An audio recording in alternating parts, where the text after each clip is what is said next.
Hello, my friends. Betty McKnit here, your crochet mama. Today I'm working on the 6-day Ridgy Didge blanket. I'm getting there. This is my going to be my last repeat of colors, so I think I have about 6 stripes to go, and then I'll be putting an edge on. I'm using Lion brand Respun bonus bundles for this, so I'm still on the first skein of all 6 of my colors, and my blanket's 3/4 of the way plus done. I'm using a Furls Odyssey crochet hook. A moment of silence for the Furls Odyssey hook, my favorite hook. They're no longer making them. I could just cry every time I think about it. And what else? I am using Scented Stitches Stitch Balm in the scent cheer, and I really need the cheer because I've been down.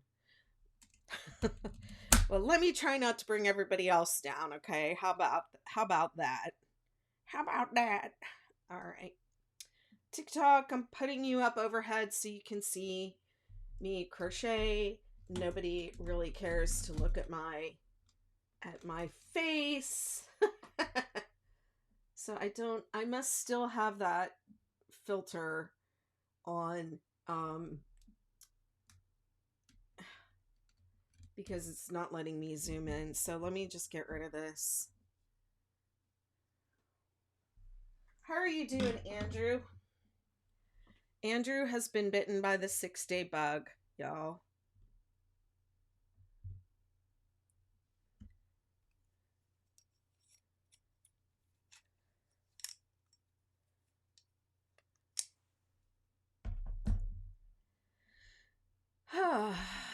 Okay. Just one more thing to do. Let me go over to view my channel.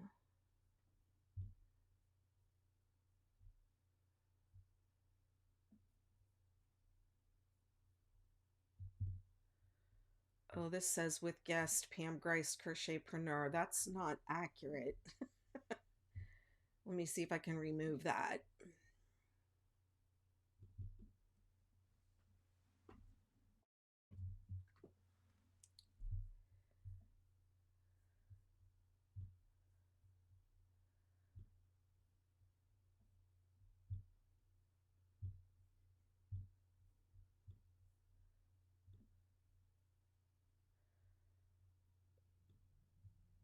You're going to attempt one of my patterns someday. Go start with the star. It's the easiest one.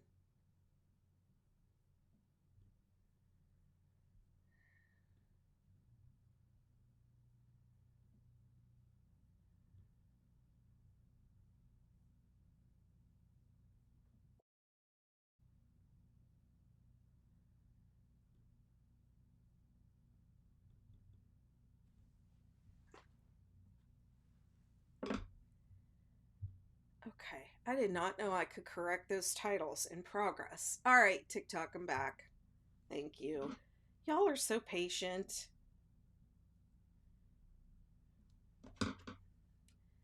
TikTok is the best for going live.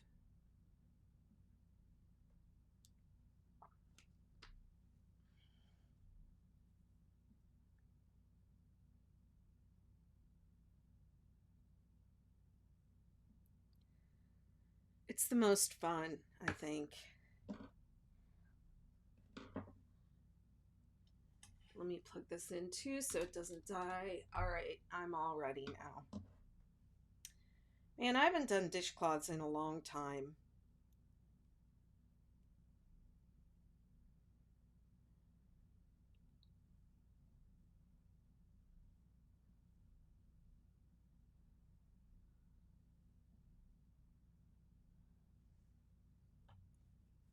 I'm going to go ahead and set this.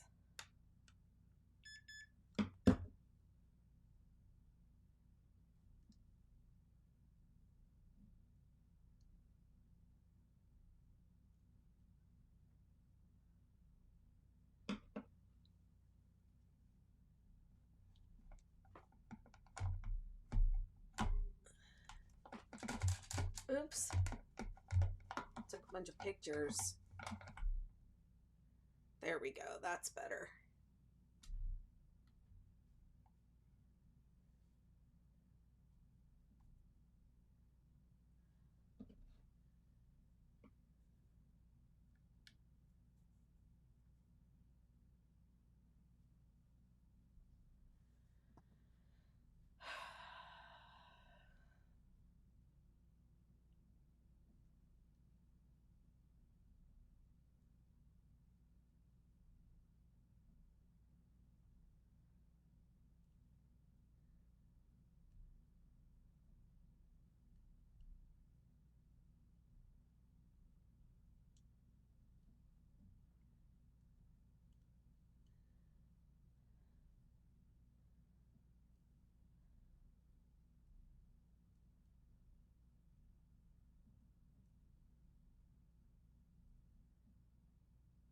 Where are you going, Pam Pam?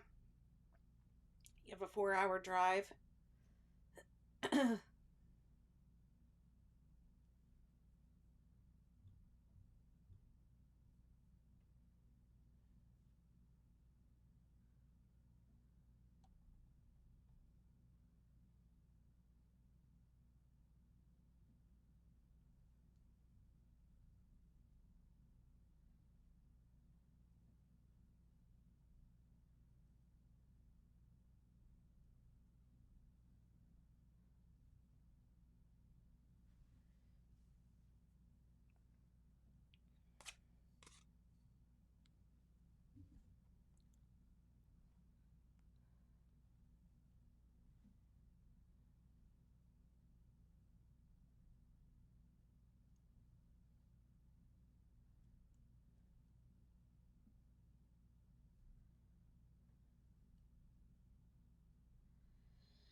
I put the cheer blend in my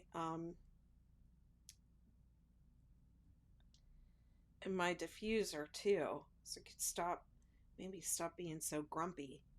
Headed to Ohio for a couple days. Okay, okay.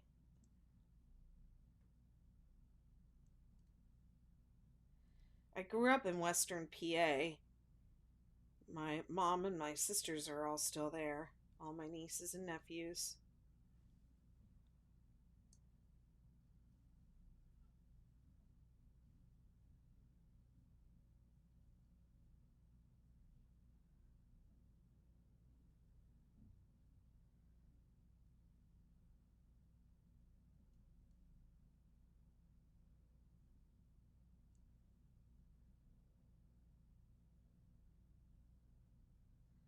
Yeah, we're like one town um, next to Ohio.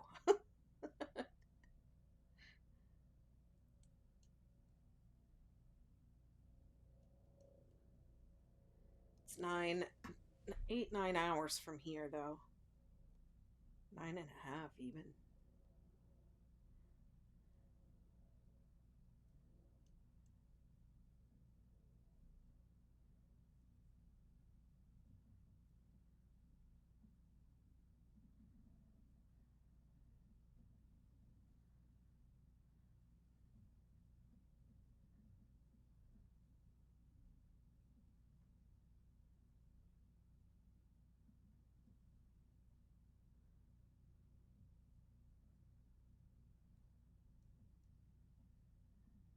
You went to the Hershey place?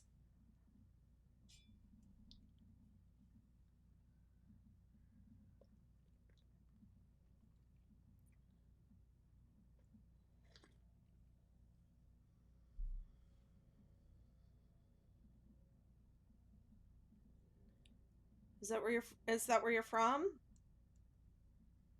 What's up, Andrew?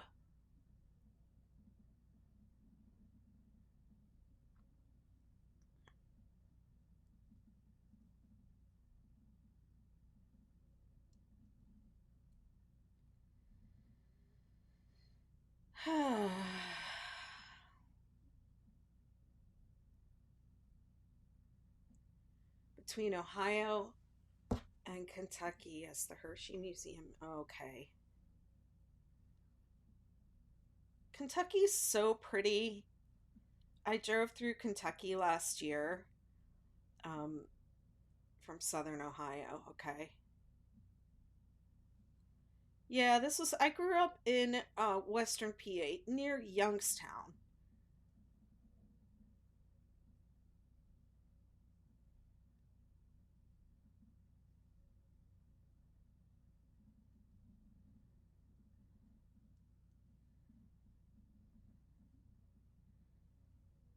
But Kentucky, I drove through Kentucky last year, and gosh, it's pretty.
Hello, Nishay.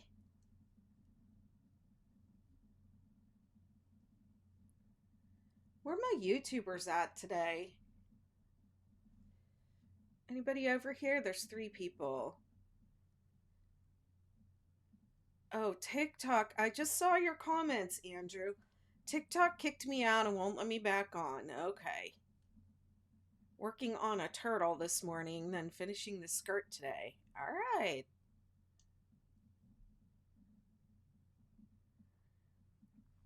I guess TikTok let you back on because now you're back over at TikTok.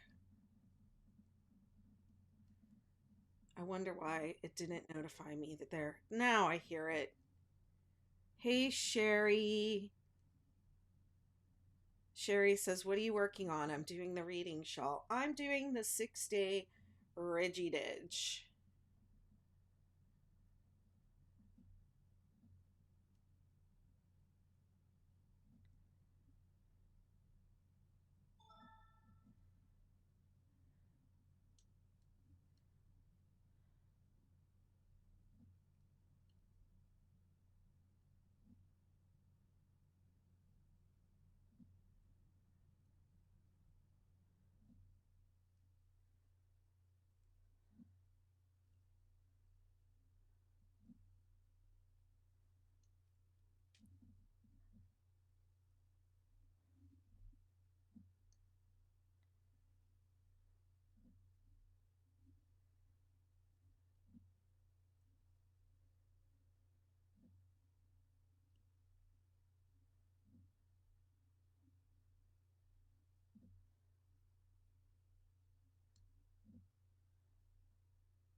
It's a really pretty day outside today, but it's cold.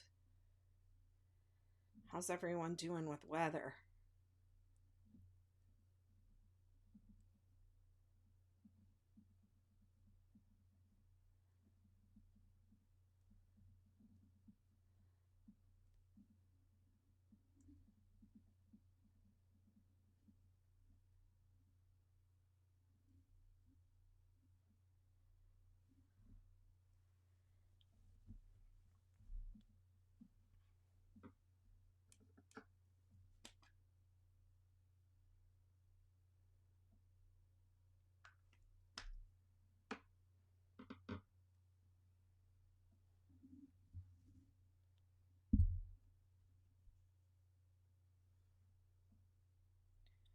Finally in the 80s in Texas again. Oh, how nice. Love to crochet outside during spring and summer. I can't wait to go back and crochet on the beach. I just love doing that. Oh, Sherry, bright and sunny, but only 32 degrees in Minnesota. Wow. Yeah, it's same here. It's bright and sunny, but it's maybe about 40.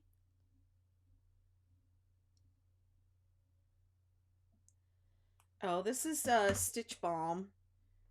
It's called Scented Stitches Stitch Balm, and I have an affiliate link in my bio if you'd like to check them out. They have 4 different aromatherapy scents that smell really nice while you're crocheting, and you put it on your finger where you tension the yarn, and um, the makes your project smell nice. Well, I don't think the intention of it is to prevent yarn burn, but I don't see how it would not help with that. But really, if you're getting yarn burn, you're probably tensioning way too tight.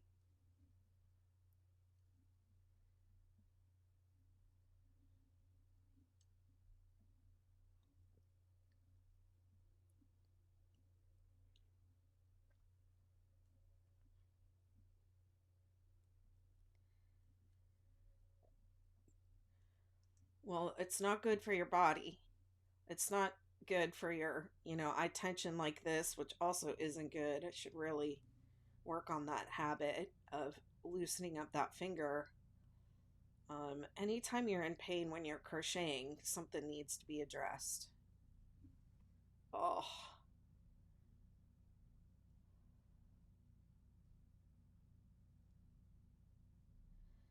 I really prefer, my habitual way of tensioning, but I can do it this way.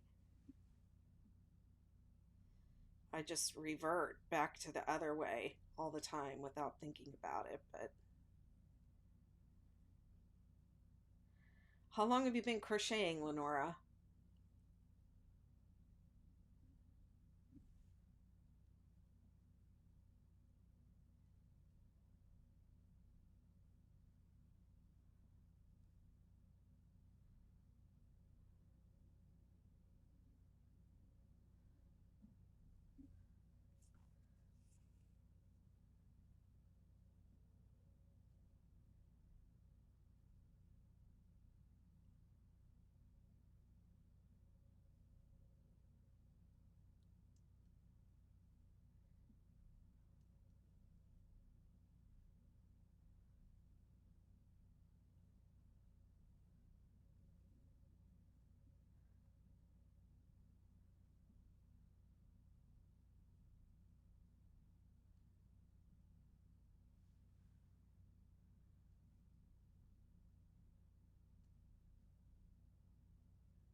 You just restarted, but you crocheted a lot years ago. Okay.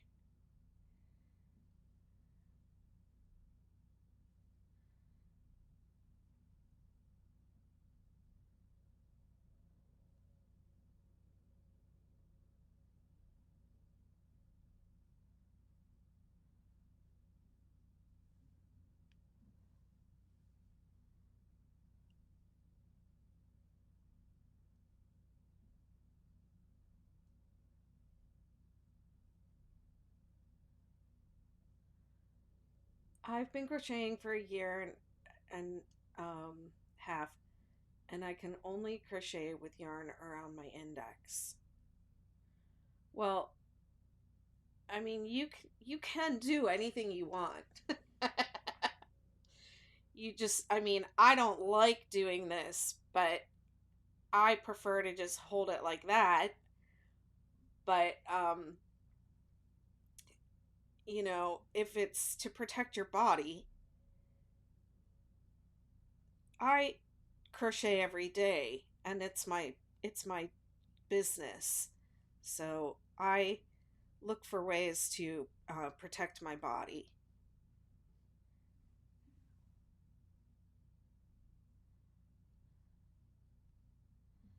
I mean, it definitely does not feel as natural, but I can do it. you know, but if you're doing something that causes pain.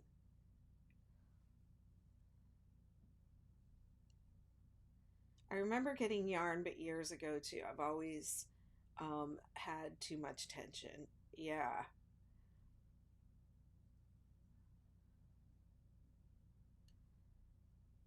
Yeah, relax your hand. I can't get it to flow with it wrapped around my pinky and index. It definitely doesn't flow the same. I'll say that. Um, and I have to remind myself to do it. Otherwise, I will just revert to the old way. I only restarted because my daughter wants to learn. She's 8. Well, that's nice. It's a wonderful hobby. It's great for kids. All the kids in my life, when they spend any time around me, of course, they want to, want to learn crochet. And I have a couple that it's really stuck with. Hi, it's the 6-day Ridgy Didge blanket. Um, there is a pattern for it. It is drafted and pre-released in my membership community, which is called the Betty McKnitiverse, and I'll post a link. I don't think I've ever had hand pains, and I can crochet. Well, if you're not in pain, then there's no reason to change. I mean, I'm not in pain either, but I definitely can feel that finger being you know curled up like that all the time is does not feel healthy.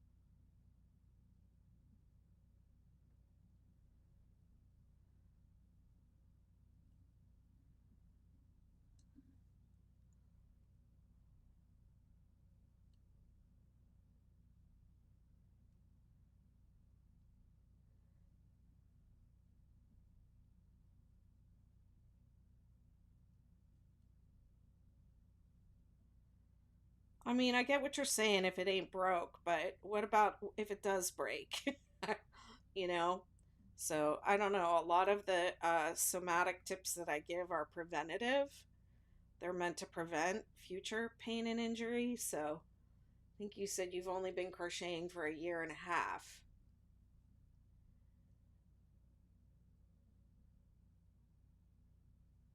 So I've been crocheting for 50 years, or close to that.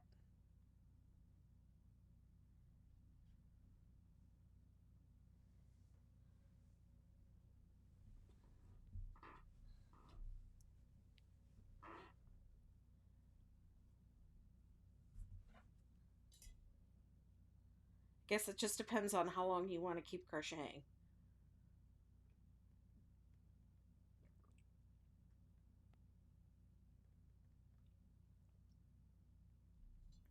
I mean, changing a habit is not fun. I'm going to put some on this finger too, since I'm trying to tension with that finger. I hate doing it. I'm not going to lie. So I'm 100% with you.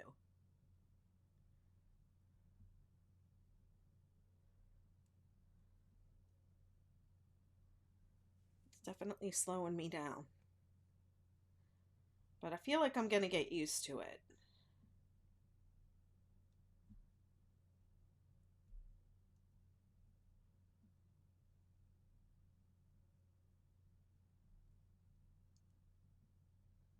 Thank you, Andrew.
Yeah, I hear ya.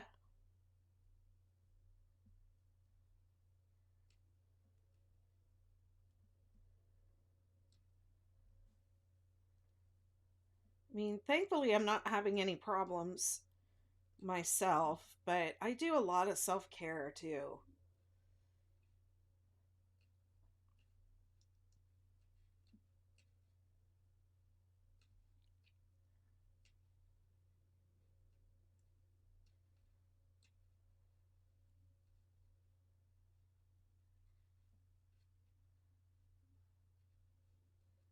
I didn't mean to criticize what you're doing.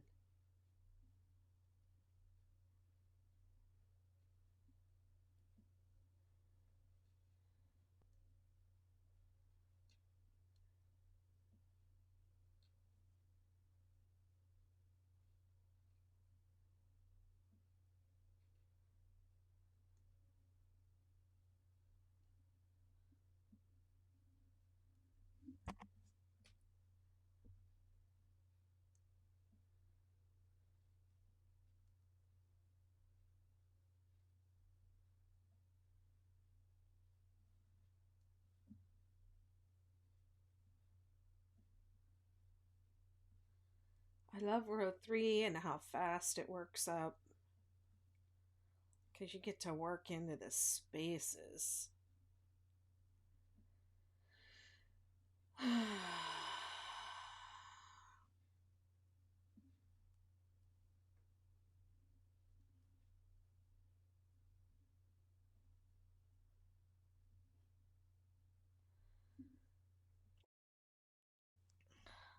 Hi, Amy.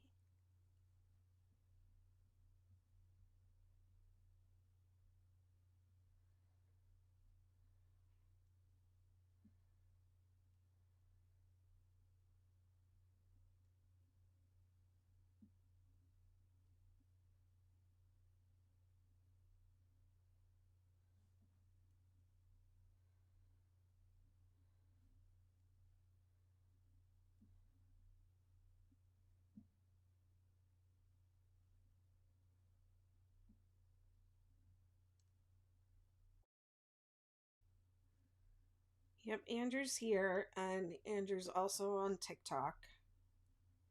My neck's a little stiff.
People are walking past to go to the beach, and I feel like just yelling out the window,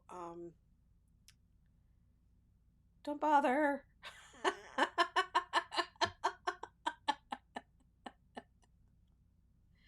Hey, Nova, how are you?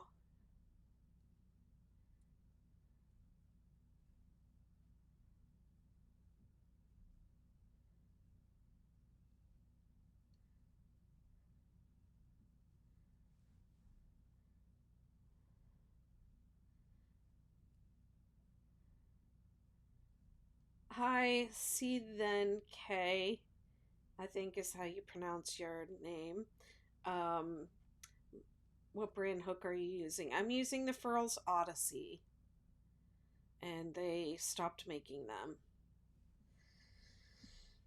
So, if you would like one, you will have to look on eBay or um, there's a Facebook group of people that sell them.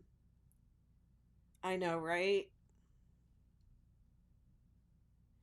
I, I stocked them up when they had their last restock. I'm excited for my crochet club in a couple of hours. Crochet club? How fun is that? Do you have trouble with your furls hook breaking? So the only one that I've ever had break is the oh wait, no, that's not true. What I was about to say was the streamline. I dropped it and it broke. Um I have dropped some of the metal ones in the smaller sizes and the hook bent down. Hi, Crafted by Jenny. Good morning. Um, so yeah, I've broken a couple of them by dropping them. Um, and they used to replace them if you dropped them, and then they stopped. And I've had some that are defective. Like I got this one on the last restock, which they used to replace them, but they just reimbursed me for it because they're not making these hooks anymore. So I decided just to keep it because I know these hooks do break. So I thought, well, if I ever break one and I need, uh, like I need this part or something, I could just, I don't know how I would get it off, but, that was just my thought. Like if I ever break one, I could cannibalize that one or somehow and fix it if I needed to. I don't know. I've never had one of mine come apart between the handle. I've seen that though, um, where they come apart.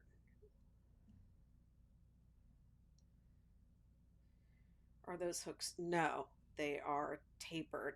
Well, the older style was more of a tapered hook, but then they changed the shape of it to more of an inline style, and I don't like those as much. Like if I wanted an inline hook, I could get their streamline.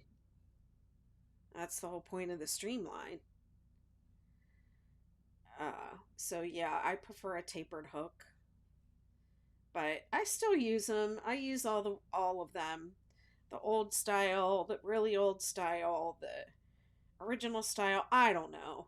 The company had um, definitely had some quality control issues, and I was working with them during the pandemic. They put a call out for one skein uh, patterns for a promotion that they were doing, and so I was working with them, and it was like a quarantine special, and I guess they were just not expecting the well, none of us were really expecting the explosion of interest in hand, crocheting and knitting that happened during the pandemic. So I know during that time there were, supply chain issues and all that stuff. Like a lot of companies were having difficulty getting through the pandemic, but yeah. So the it just seemed like the Odyssey hooks were always sold out. Uh, and then they announced last year that they were not going to be selling them anymore. They were going to stop making them for a while. I guess the the factory or the workshop or wherever where they were having them made, those people went out of business, and so, or retired from business, and so they have said that they're going to look for another way to make the hooks. But for now, they're discontinued. So I really hope they bring them back because um, they are the best. The uh, This pattern hasn't been published yet. It is. You can go to my website, uh, bettymcknit.com. I have a page for it, but if it has been drafted up and it is in my paid membership community. So if you'd like to join over there, you're welcome to join bettymcknituniverse.com. Maybe somebody could post that in the chat, or you could just go to my link in bio and Linktree and get the link from there. But you can join the McKnitiverse for the pre-release. What else do I have pre-released? Oh, okay. So this is what I have pre-released in the McKnitiverse right now. If there was ever a time to join, this is it. I've got the Ridgy Didge blanket, the Chaos blanket, the Chaos scarf, um, the Ridgy Didge Star, Superstar, and Supernova, and I'm almost afraid to say it out loud, the 6-Day Star poncho.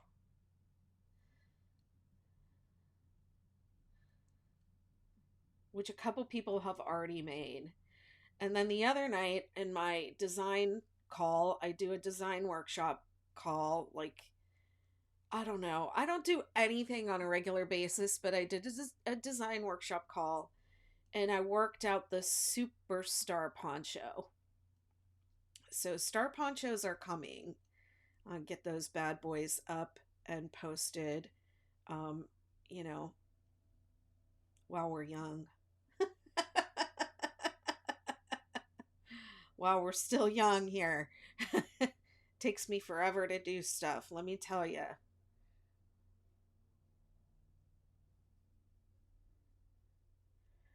Publishing crochet patterns is a lot of work, folks. There's a lot more that goes into it than you think.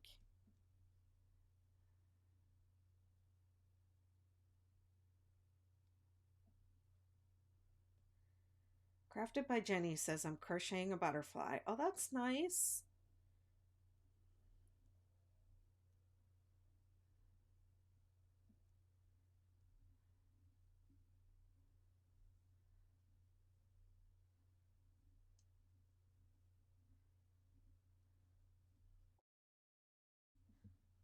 Thank you, my dear. Appreciate you.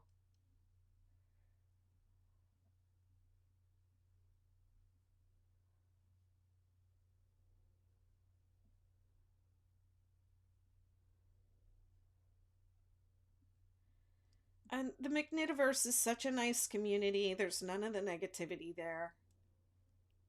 Let me tell you, if there were, that person would get booted so fast.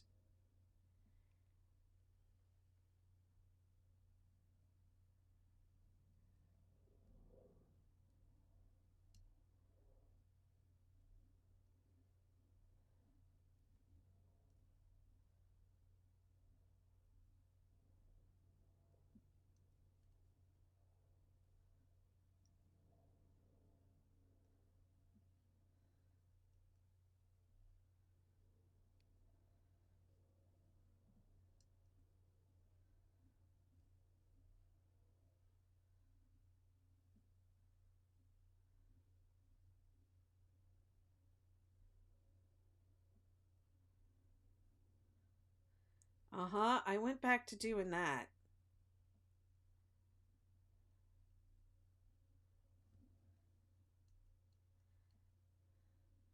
I think it's cuter when I have it around my pinky, though. What do you think? It's like, Jordan says, I'm working on a 5 foot by 6 foot 60 kid blanket right now. and have a throw size 6-day kid blanket in the works too. You can never have too many 6-day kid blankets. No two are alike and nobody can make just one. I need to learn to crochet faster, Crafted by Jenny says. Okay, so here's the thing about crocheting faster. I'll give you some advice about it. A lot of the things that you do to crochet faster are also the things that you do to to um, crochet safer and avoid injury. So, and the key is relax your hands. So, you want to be able to relax your hands as much as possible. The more relaxed your hands are, the faster the yarn is going to flow. Like we heard somebody that was on here saying that they were getting yarn burn on their finger, and so you don't, if you're getting yarn burn, you need to loosen up, your tension, which we talked about on here for a little while. This is to the person that said they were tensioning with this finger. This is a fascia tool, and so I use this on my hand to alleviate the the any tightness that I'm creating. If you have your hand like this and everything is contracted under here, like eventually that all the tissue under here, muscles and fascia is getting shorter. So we want to keep that tissue nice and hydrated and flexible and healthy. So I use this. It's called a face blaster. Um, yeah. Oh, people talk about it all the time on here because I use this, which is for aromatherapy, but you put it on your finger where the yarn touches your finger. And then when people see me do that, they're like, "Oh, I need that because I mean someone just said it on here a little while. I'm sorry, I forget who it was. Um Lenora? Yeah, some Lenora. They might not be here on the call anymore, but yeah, someone was like, "Oh, I need that. I get yarn burn." Yeah, so we've been talking about tension a lot today. Um, but I do this, but I try to wrap. Okay, where I'm feeling it over here today is in my wrist. I just found out and registered for your Zomatic Zoom meetings. I need this. Oh, great. I felt the heat from holding the. Oh, wow. Yeah.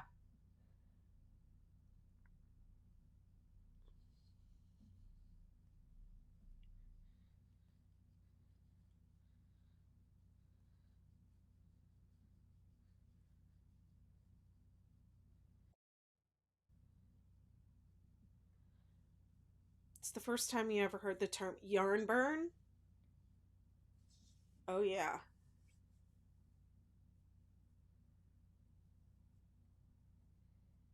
C then K says, just found out I'm registered for somatic Zoom meetings. I do them once a month. And they're for physical self care and also mental and um, energetic self care. I'm a somatic movement therapist and educator. I'm an energy coach. I practice core energetics.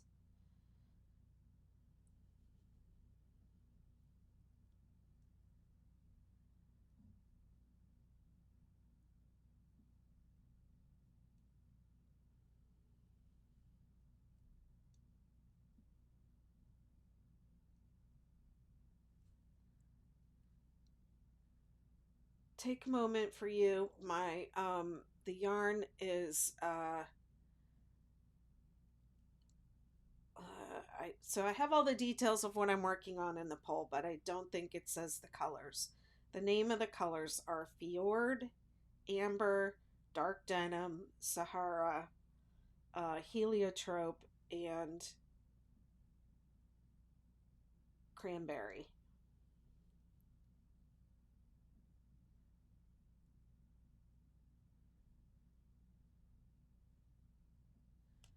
Nova said the somatic meeting was really helpful for me. I'm so glad to hear that. Yeah, I'm still like getting my bearings with exactly what those meetings are to be, going to be. But I think I'm getting better and better at leading them. I don't know. Maybe I'm not. But yeah.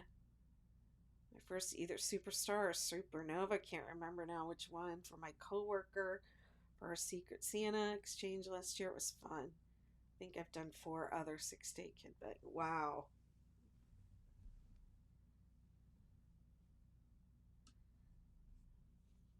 I don't remember if I did this or not.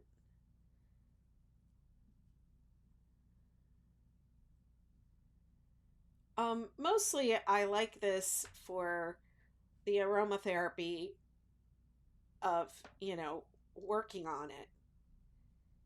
I like it, and it one of the things that I teach in my somatic program is uh, intentionality. So when I crochet a project or I set out to create something, I like to set an intention for how I'm going to feel while I'm working on it, because the way that you feel while you're working on it is like the energy that you carry. So you don't want to put your anger or grief or sadness, into something. You want to feel whatever you're feeling is going to go into that project. The energy of that is going to go into the project.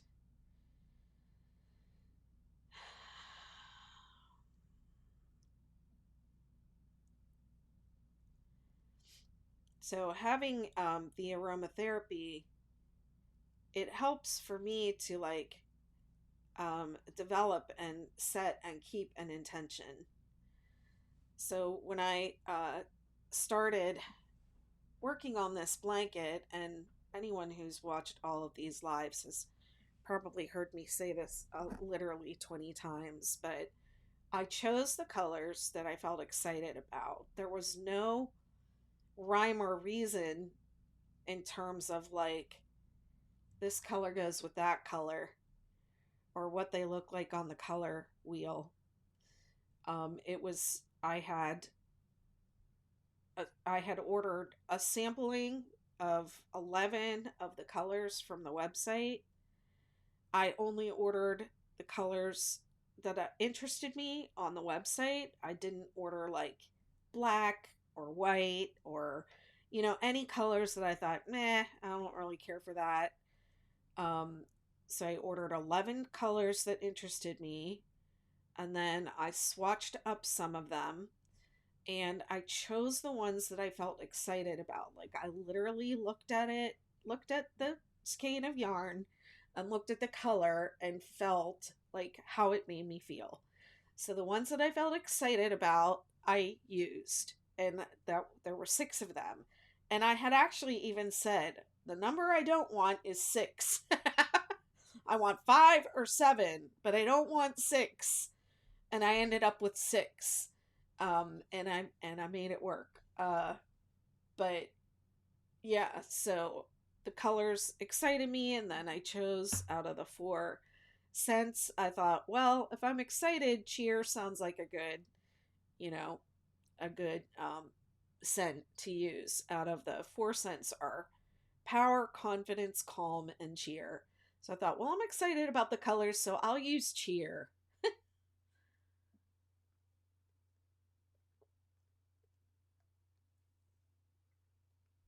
Oh yes. Oh, sorry, that was just my tripod falling down.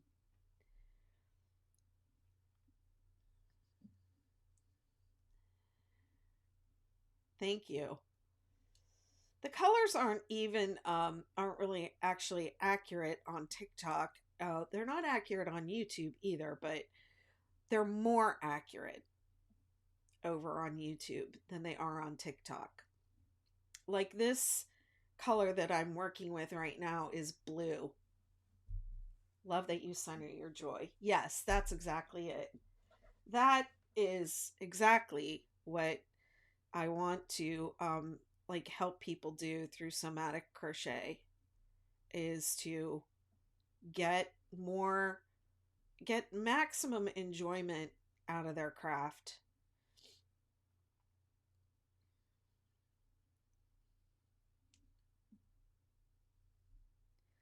Yeah, it's not green. It's not really green at all. But if you go over to YouTube and look at it on YouTube, like I can see on YouTube, these it looks like this and this are the same exact color on YouTube, but they're not.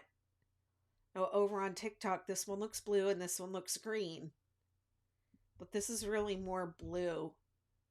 It's not this blue, but it's mostly blue. Isn't that weird? Like I don't know what the heck is up. I don't know why can't the colors be accurate? Like I'm using odd lights too.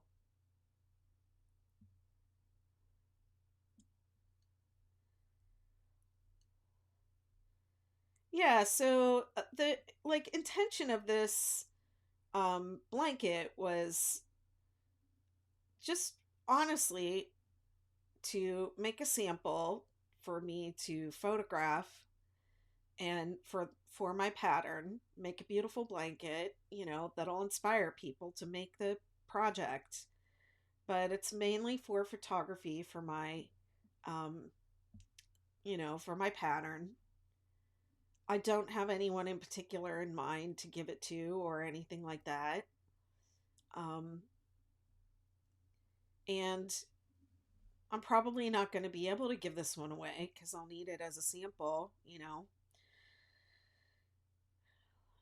So it's been good to have the intention of colors that I feel excited about and a cheerful scent because I've been sick this year and I've been like not really wanting to keep working on this guy. It's really big and really long. Like it's been I've had trouble staying motivated. So having the intention of excitement and cheer when I come in here and pick up this blanket has been really, really good for you. Take a moment for you. There is a poll on this live, and you can click the poll, and it's going to tell you all the details.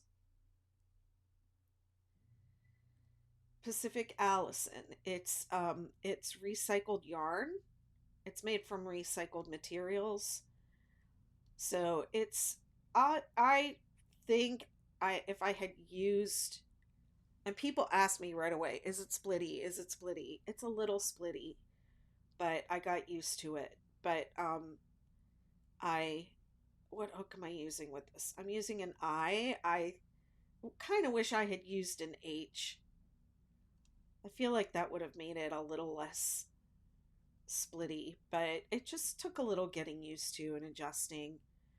And also, if you have a yarn that splits, you're supposed to use an inline hook instead of a tapered hook. But I am only going to use my Furls Odyssey, and that is, to protect my body. Yeah, I love that it's recycled, and the colors are really saturated. Like, it's nicer than I expected. I want to try, they have a thick and quick version, so I think I'm going to try that.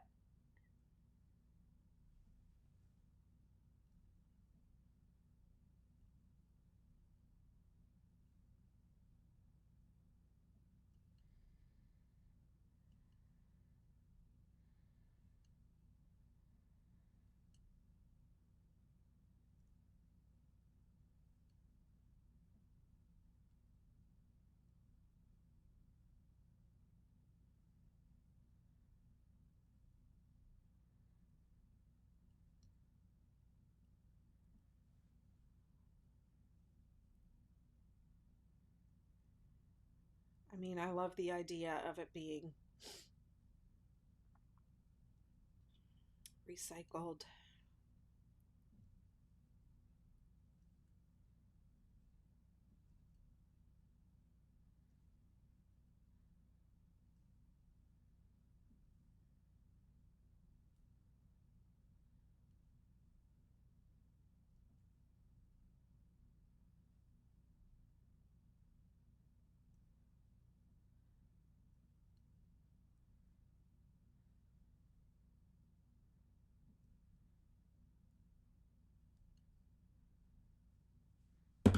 Whoops.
Hey, Kat, thanks for the thumbs up.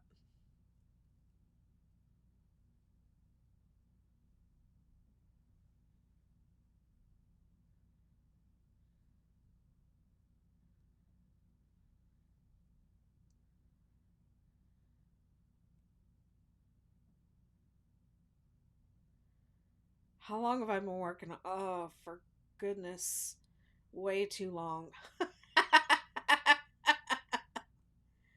It's supposed to be a 6-day blanket. It's called the 6-day blanket. And it's, you know, I wasn't thinking when I named it the 6-day blanket that it was, going to go viral and people were going to want to make it in every different size. And I wasn't planning ahead.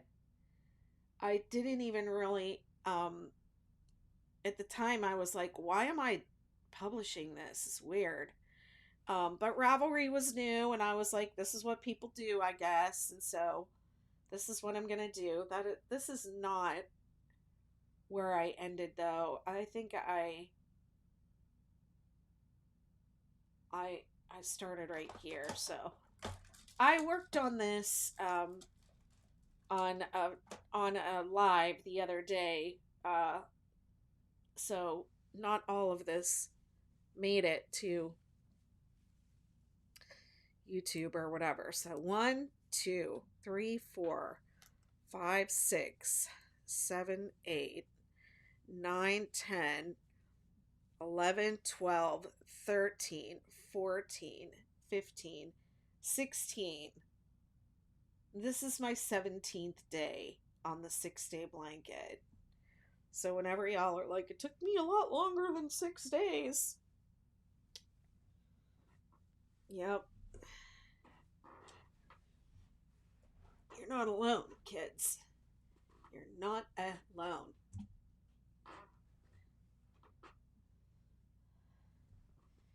And how long have I been working on it as a pattern? Last year, somebody made a baby blanket. Somebody in my group made a baby blanket with this stripe. It's my pattern, but they added this textured row. And I said, oh, I should write that up because people really seem to like it. And she was like, okay. So I wrote it up, and now it's like, it's become my life.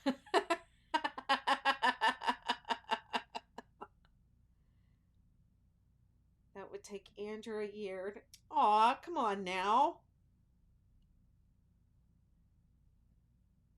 I don't know. I saw Andrew make a whole star blanket in a week, about a week.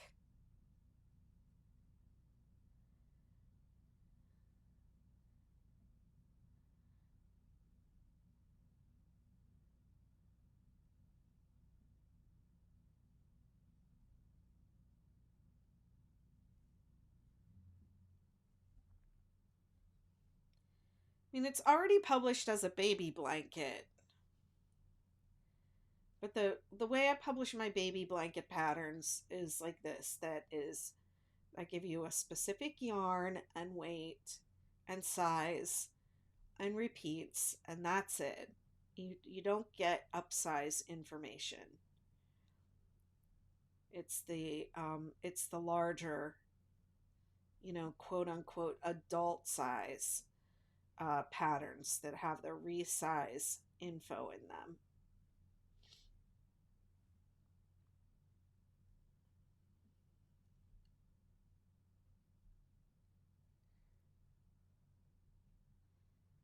I don't know, y'all. I still haven't used a whole bonus bundle yet.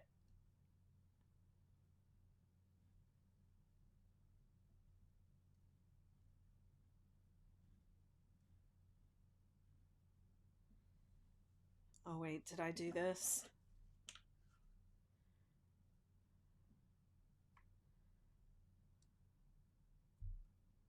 No, I can't show the whole blanket. It's too big.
See what happens? I get it just is a little splitty, this yarn. It takes some getting used to.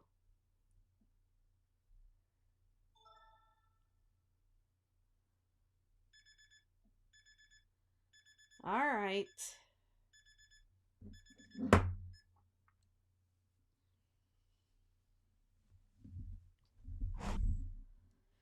So, since I'm kind of planning to be on here for a while, I'm going to get up out of my chair when that goes off. Whoops.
A good reminder to get up and stretch. Yeah, that's what I keep this for. The 60-minute timer, because really more than an hour in a chair is too much. And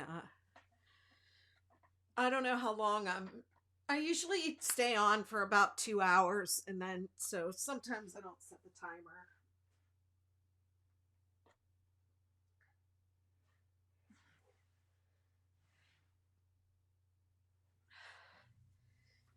I haven't seen Pat Jacobs on here today, but that um, Bikram yoga class has been paying off. It's got a really good stretch.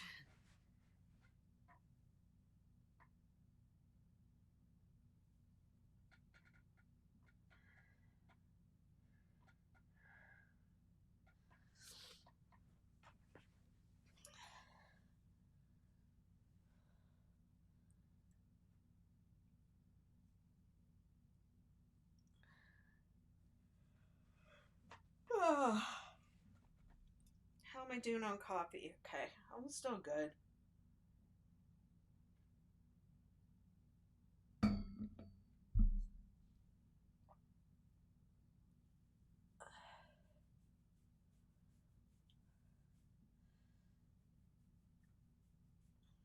Trying to decide if I need to pee.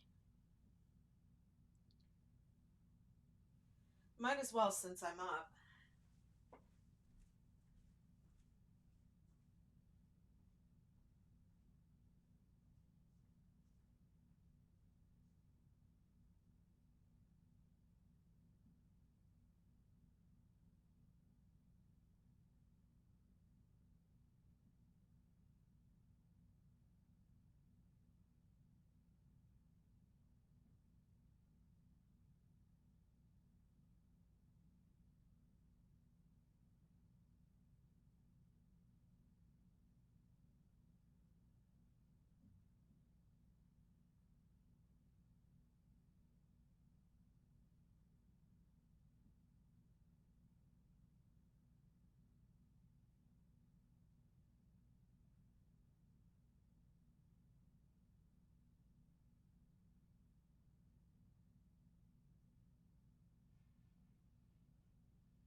All right, I'm back.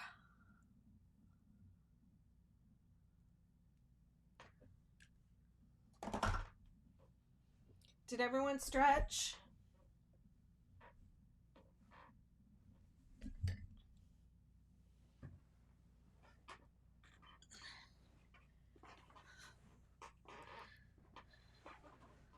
I mean, it's a pain to get up because then you got to get situated again.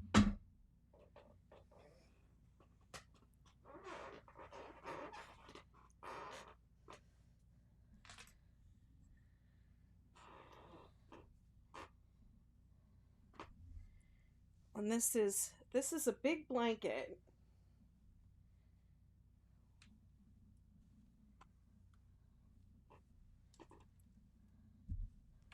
I haven't laid it out to measure it. I'm not joining a new color now.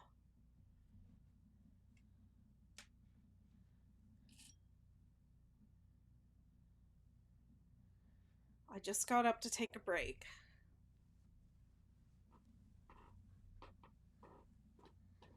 Well, I don't really know that I'm that self-disciplined, honestly, but I'm trying. I'm trying to move more because this, having a crochet um, business can be very sedentary. It can be very hard on your body.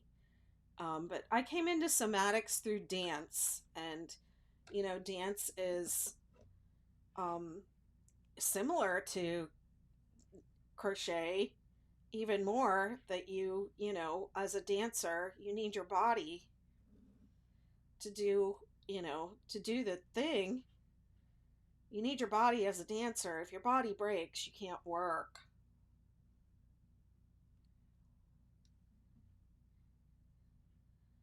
So when I was in graduate school, um, I taught, I guess, or I was a TA for the anatomy and kinesiology class, and mainly the stuff that we learned there was preventative. Here's how to be strong so you can, I almost said crochet for a long time, so you can dance for a long time and you don't get injured, and here's how you take care of yourself, and, you know,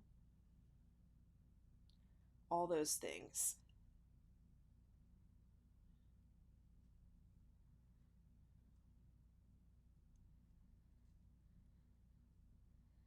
So, a lot of my ideas about, preventing the injury in the first place, I think that is the best way to avoid pain as a crochet artist, is to avoid getting injured in the first place.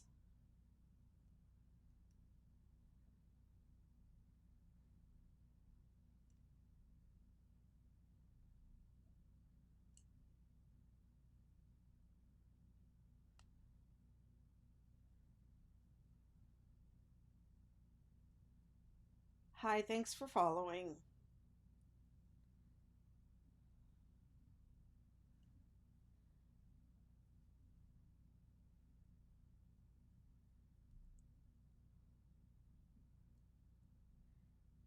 Kai Bell SSS says, I'm just about to finish my star blanket, just doing the border with reverse single crochet. Wonderful. I hope you'll tag me when you post that so I can enjoy it. Congratulations.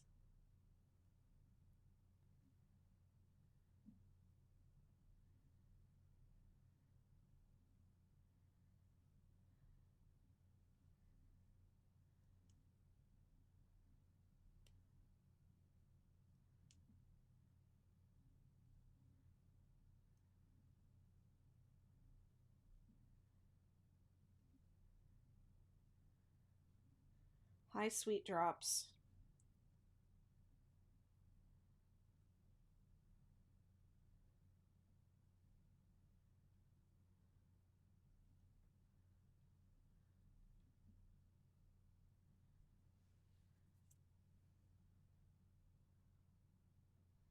You're going to do the superstar next? Great.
Let me see. I think I have, after this, 5 more stripes.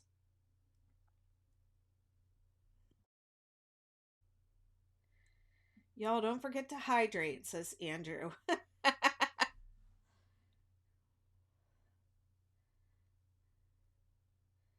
I'll hydrate with my coffee.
Anyone cooking Sunday dinner? What do y'all got in the crock pot today?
Yes, I love when it comes right back.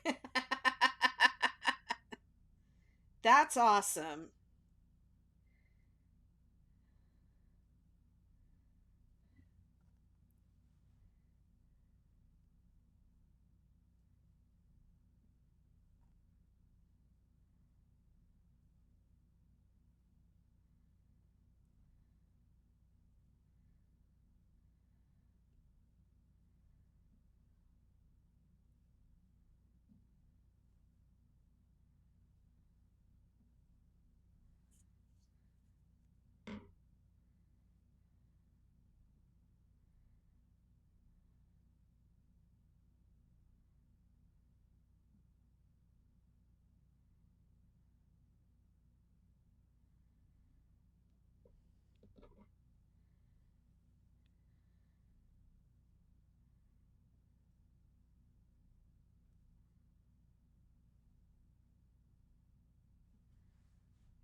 Yesterday I went to the store and bought uh,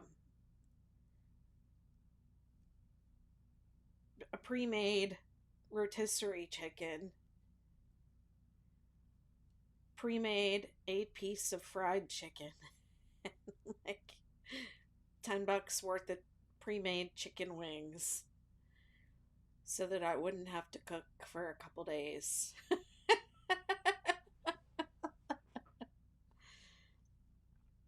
When I was in Norfolk getting my nails done a couple weeks ago, I went to Costco and I bought the pre-made soups and stuff that I really liked from the last time. I like their Irish. Oh, come on, is that a knot? Come on, Lion Brand. Don't you tie knots in my yarn.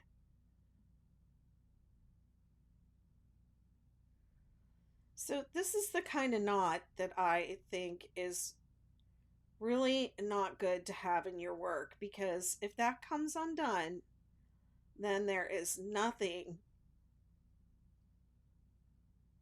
So people tie these magic knots and things, and if that were to come undone in my work, there would be nothing to repair it with. So if you weave in your ends the ends come out, you can take that end and repair. Or a hole, somebody um, tears a hole in your, a dog or whatever makes a hole. So somebody was asking me about how I change colors. So this is not a new color, but this is a knot that I found in the yarn that I'm going to treat like a color change. Okay. So I did my double crochet, but I didn't complete it. So I have one more pull through, yarn over and pull through.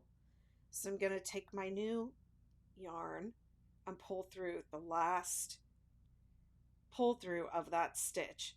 And then I have my 2 yarn tails, and this is my working yarn. And I take the 2 yarn tails and I flip them up over the working yarn and hold it to the back. And then I continue. Okay, and so there they are. They are not going to unravel. Nothing's going to happen. And then when I'm done with my project, I'll weave them in. I'll weave one way and one the other way. And it doesn't take that long. I used to complain a lot about hating weaving in my ends, but as I have crocheted more and more, it's one of those things like frogging. Like when you first start crocheting, you don't want to frog your work because, oh god, it's that took me so long, and I have to redo all of it. Well, as you know, crochet longer and longer, you just basically get faster and faster, and so frogging doesn't seem like that big of a deal. Um, and I am starting to feel the same way about weaving in ends. And I used to complain about it a lot, and I actually had a blanket on the back of my sofa that was in my lives for a while that still didn't have the ends woven in on it. And now I just kind of feel like it's part of it's part of crochet. It's how I do things, and it doesn't take me that long anymore. So I just do it. And sometimes I like the effect of intentionally changing colors. So it's worth it to have the ends.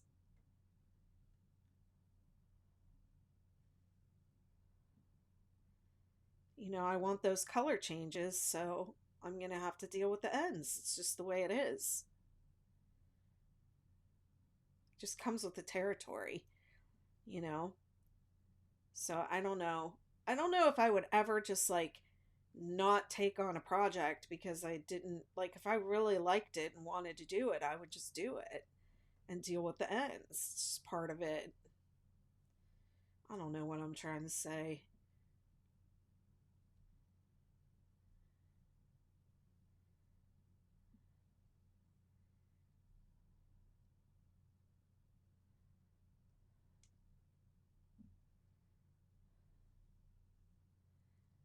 Okay, and now I'm going to change colors again because I'm at the end of this stripe. So you'll see it's basically I got another pair of swan scissors because I think they're so cute. So the cranberry is next.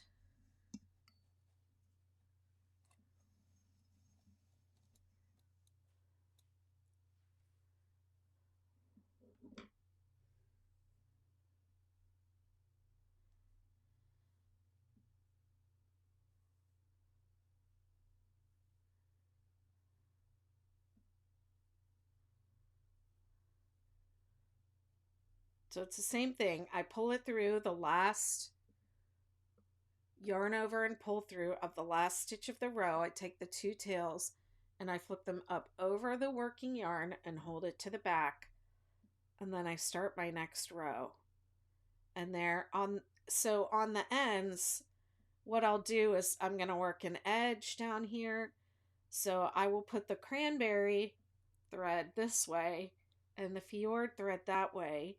And I will work over my edge row over it for like 1 or 2 stitches tops, because working over your ends does not secure them.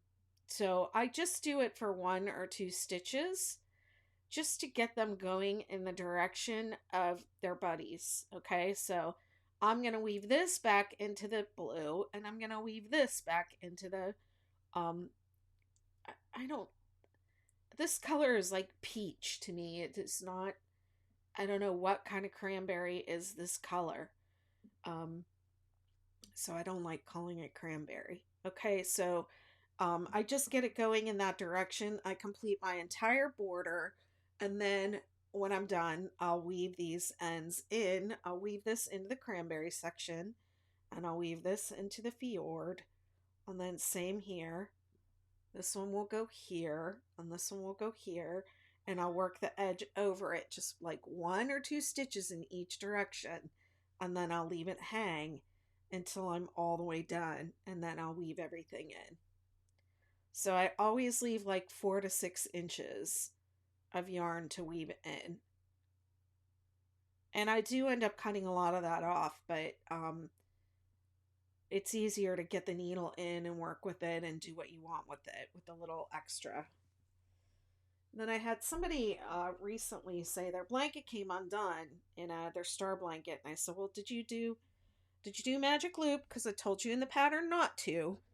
And they said, "No, I did." And I said, "Well, how much tail did you leave?" And they said, "I don't know, like an inch." It's like, that's not enough. That's not enough. You have to leave more than that. You have to leave 4 to 6 inches of tail to weave in later. Okay.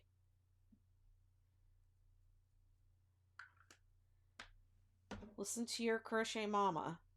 All right, this is the ridge row, so I'm working instead of, it's the same as the regular row 6 on the 6-day blanket.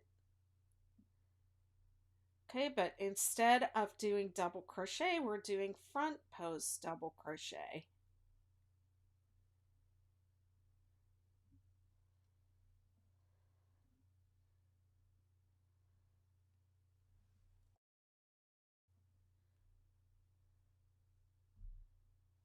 I probably overkill how much tail I leave and then crochet over or weave in because I'm paranoid. Well, if you're just crocheting over it, that can come out.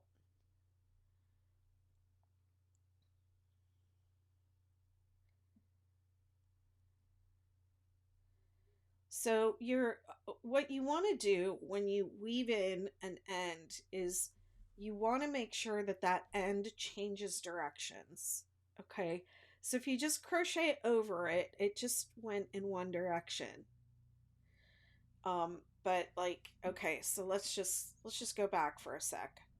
Okay, so I'm gonna I'm gonna crochet over this for like 1 or 2 stitches, and then it's gonna go up into here. Okay, so I'm gonna work it up under these stitches, and then up and then back again. So it has changed directions. One, two.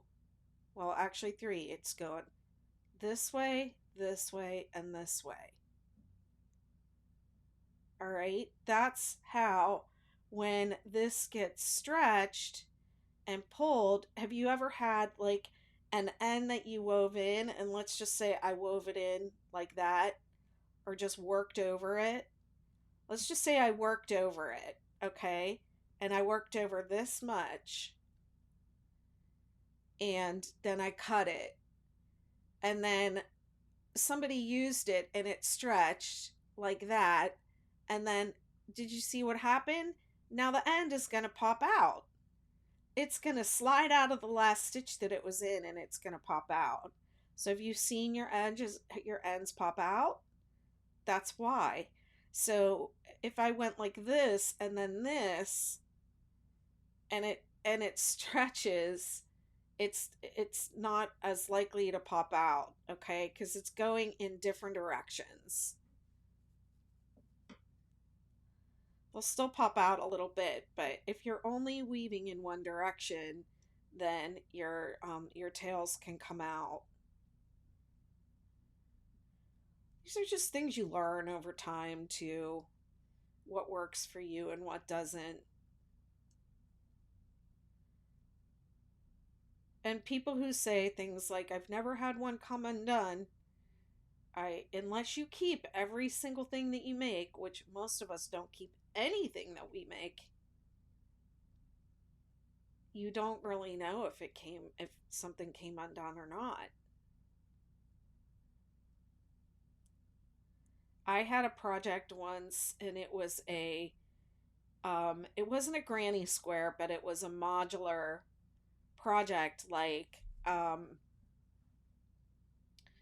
it had a bunch of little motifs, like not granny squares, but like little flowers that were worked in the round and stuff like that, and sewn together. And I thought I would be really clever, and um, and just work over my tails and not have any tails at the end of the project. So that's what I did. I worked over all my tails. And then when I was done, I I washed the project, because I wanted to, block it and gift it, and it fell apart like practically in my hands.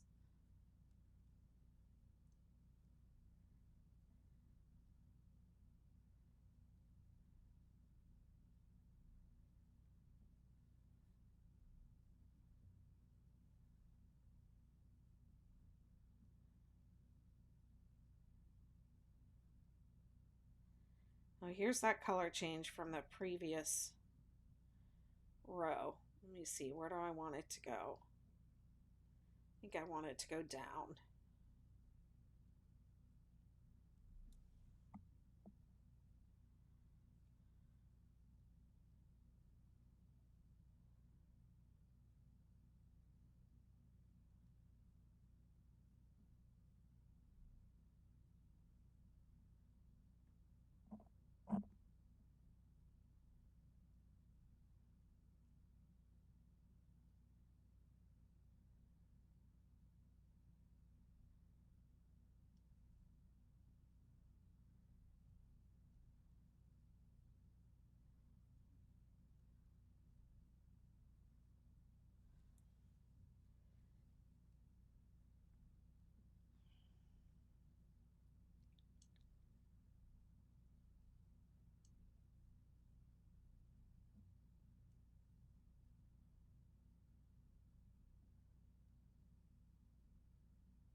Hi, Bonnie Bones Knits.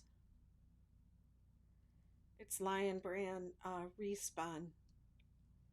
You can check the poll for more details.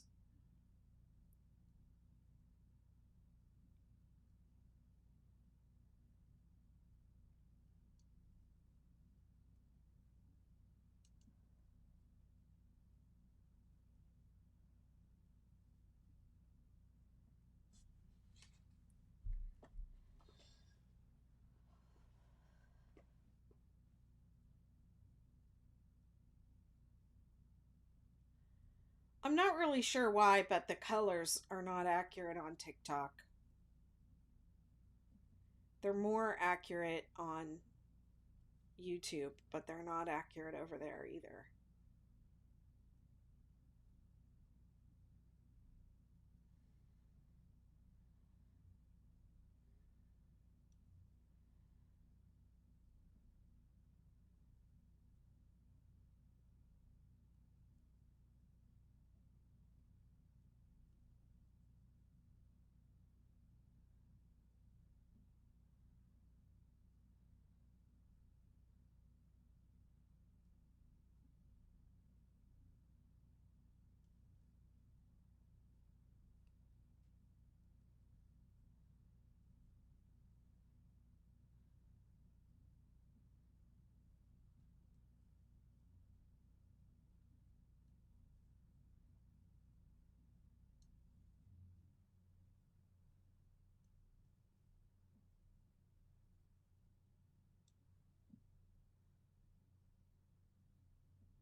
Hey, Michaela, thanks for the follow.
Blanket's at the point where I don't even have to turn the entire thing.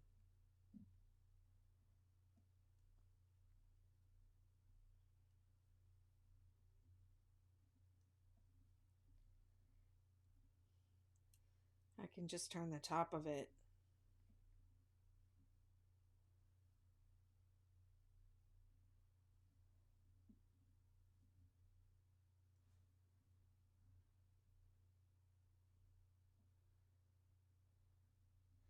I think this row takes the longest. Back post and front post stitches take longer for whatever reason.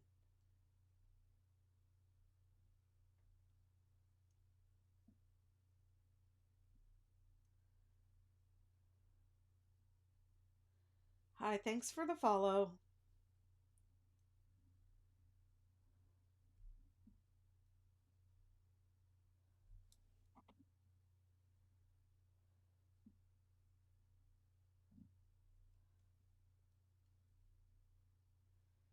Thanks for following, Catherine.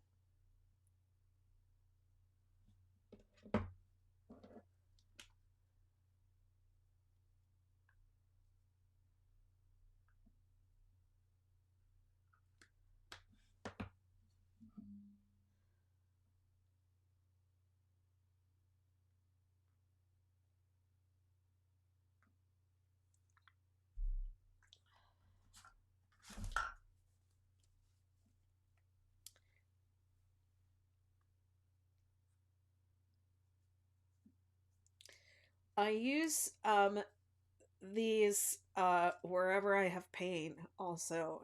My neck is a little stiff today.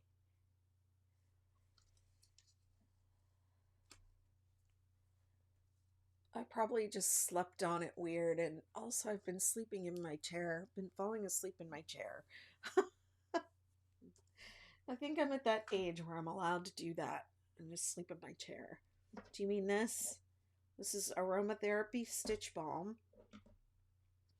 You put it on your finger wherever you tension the yarn, and then it smells nice, and it puts the balm. The yarn picks up the balm, and it scents the project.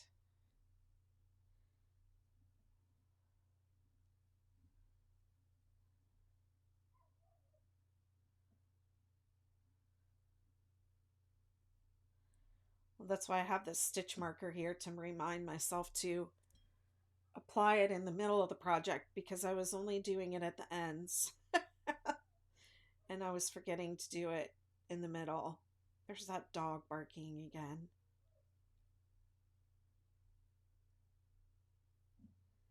It's not just that it barks, it like, oh, howls and cries.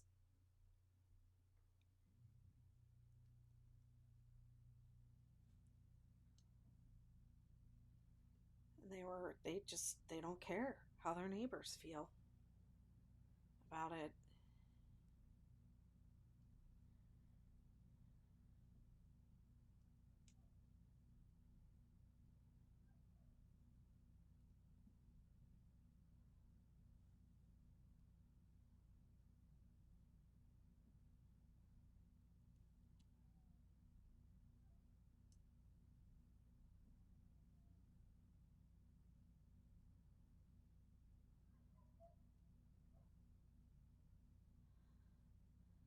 No, I asked them. They said they're at church on. They leave the dog out when they go to church on Sunday mornings. Because it was every Sunday morning. And I was like, "Where are you on Sunday mornings? Because I can tell you're gone because your dog's outside howling and crying."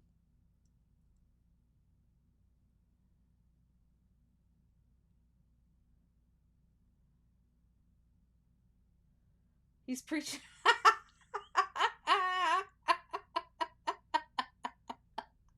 He's preaching to the Lord. Oh, woo! Okay.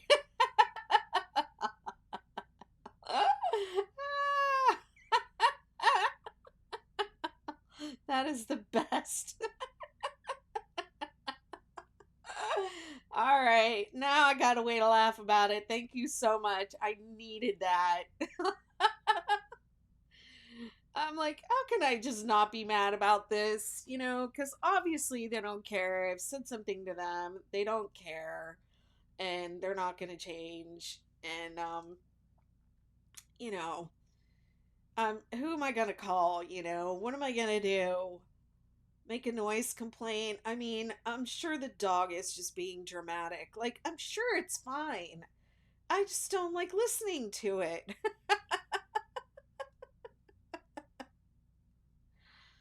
Hi, olive oil.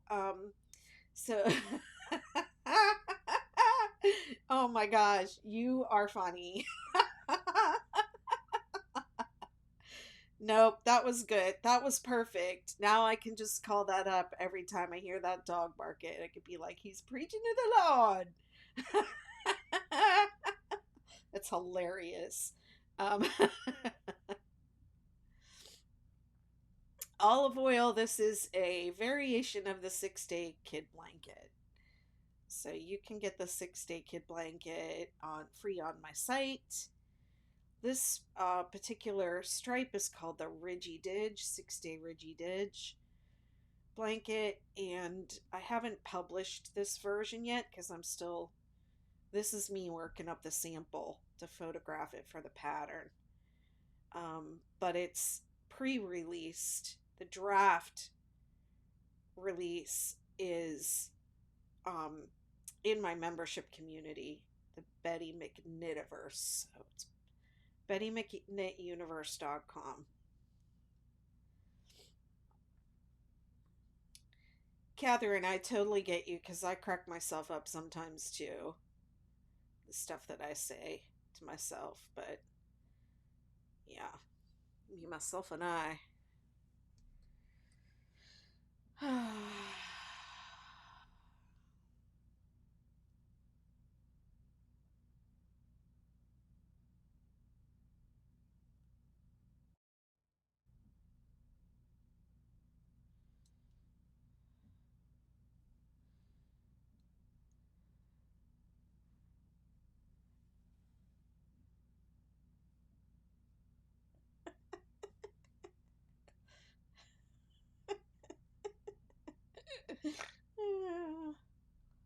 Charlie's out there preaching at the Lord.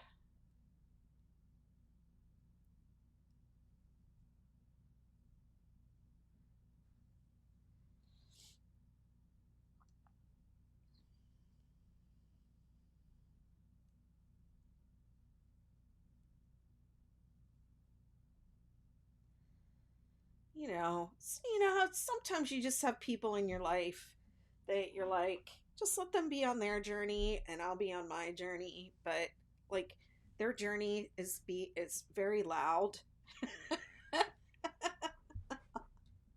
And so it's hard to ignore. It's like, could you have your journey a little quieter? Because I'm just trying to let you go ahead and have your journey while I have mine over here. You know what I'm saying? It's like live and let live, but the other person, they are living, and then but they're letting them live requires them having to listen to them or hear them, and it's like, could you just live quieter? Make it easier for me to let you live. uh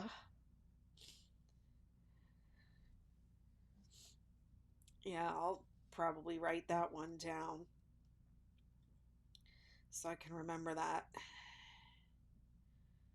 He's preaching to the Lord.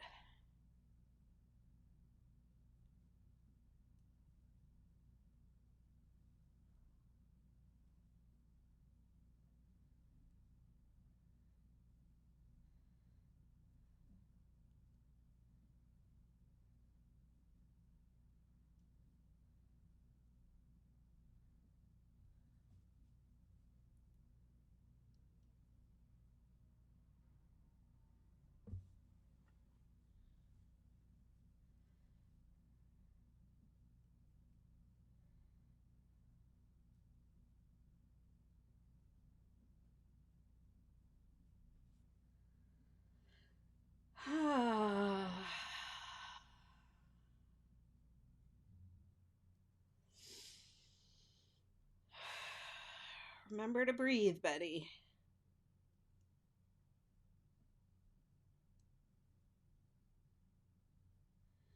I really like these two colors together, so that's something I'm excited about. I picked these colors because I felt excited about them.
And my neck is just like, it's just going crackle, crackle, crackle.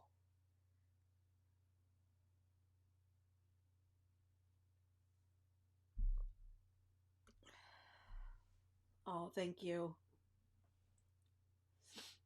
It's not really even, you're not really even getting the real colors over here either.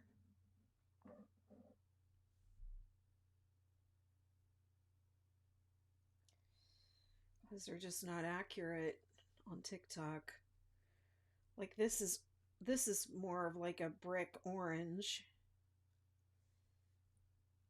This is probably pretty close, but on YouTube this looks purple, but it's not. It's dark blue. And then this looks kind of red on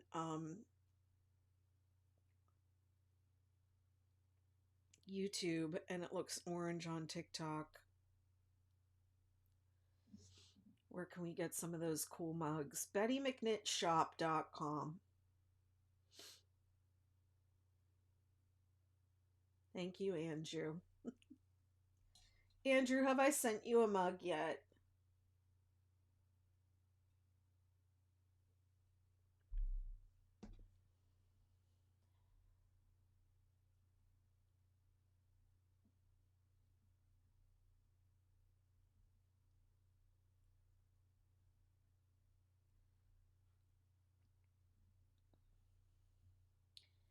Amy said, how did you decide the color pattern? I see. I did not use a color wheel. I knew I wanted to use this yarn. I ordered a sampling of 11 colors that I liked from, online.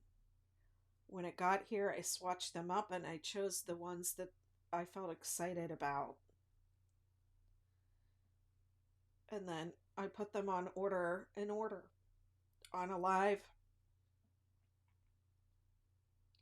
video, and I took input from people, what people thought, how people thought I should line them up.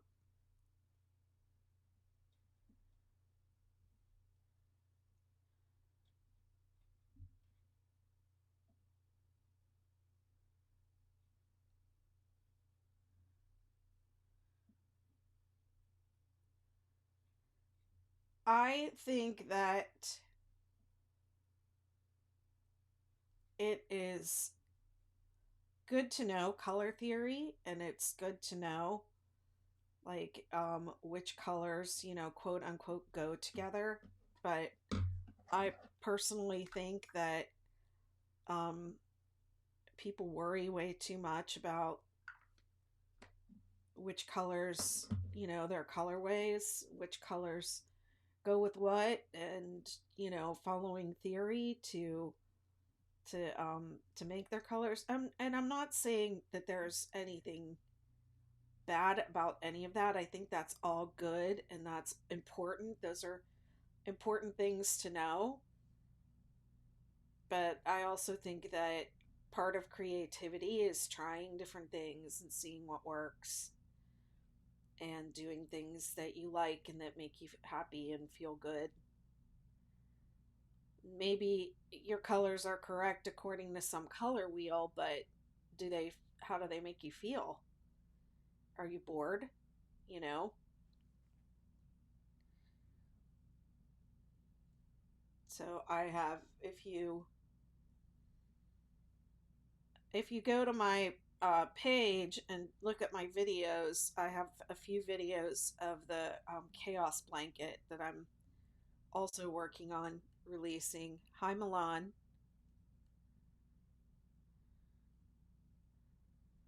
Does the gauge change depending on how far up the shaft the yarn goes? Oh, I don't know. I don't think so.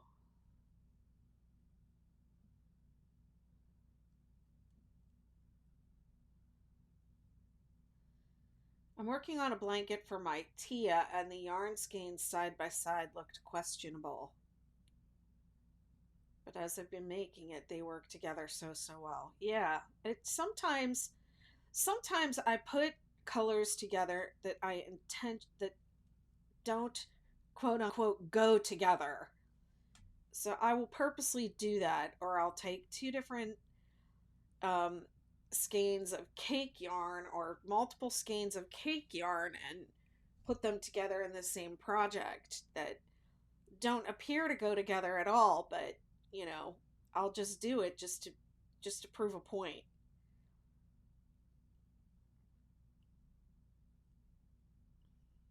But the chaos blanket that I've been working on getting released was basically leftovers of from a project where I took the cake yarn and I cut out colors that matched my friend's wallpaper, and I only used those colors in another project. So all the yarn that I didn't use went into a bucket, a bin, and that's what I made the chaos blanket with.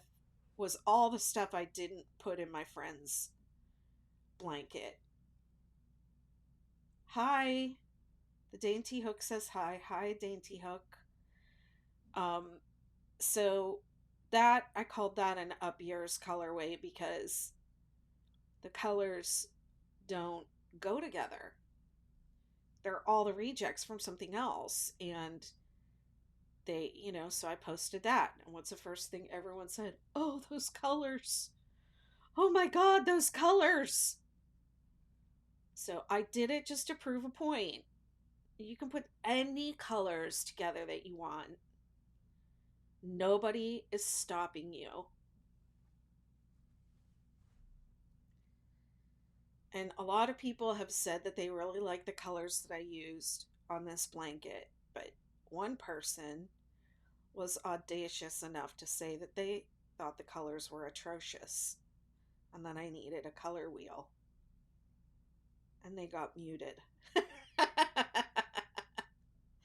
Not because, they're not entitled to an opinion, but because that's mean. And I don't have to listen to that.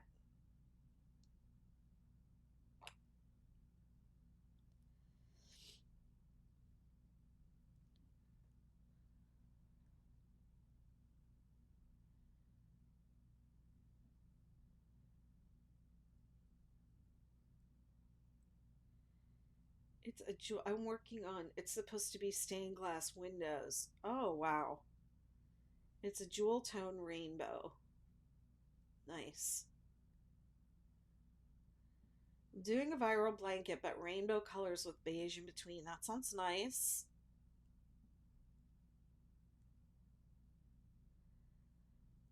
I love that.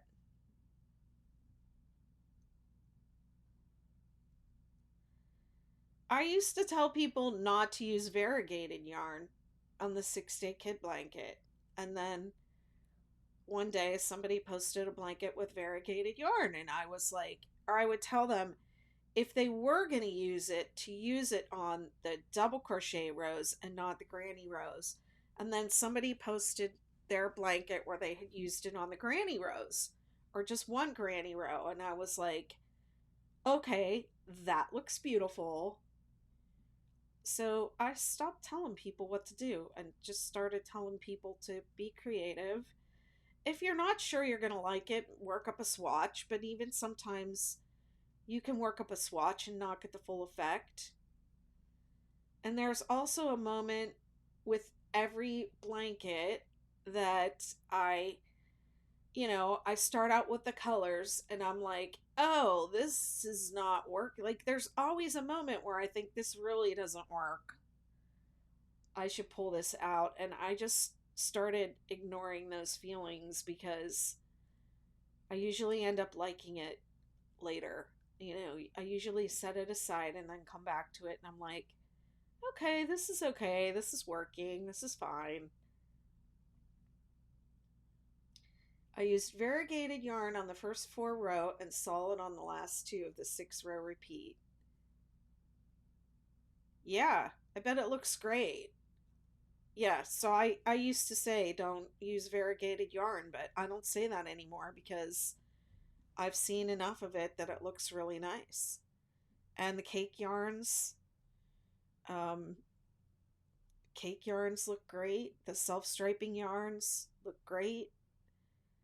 Mid-row color changes, who cares?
When you say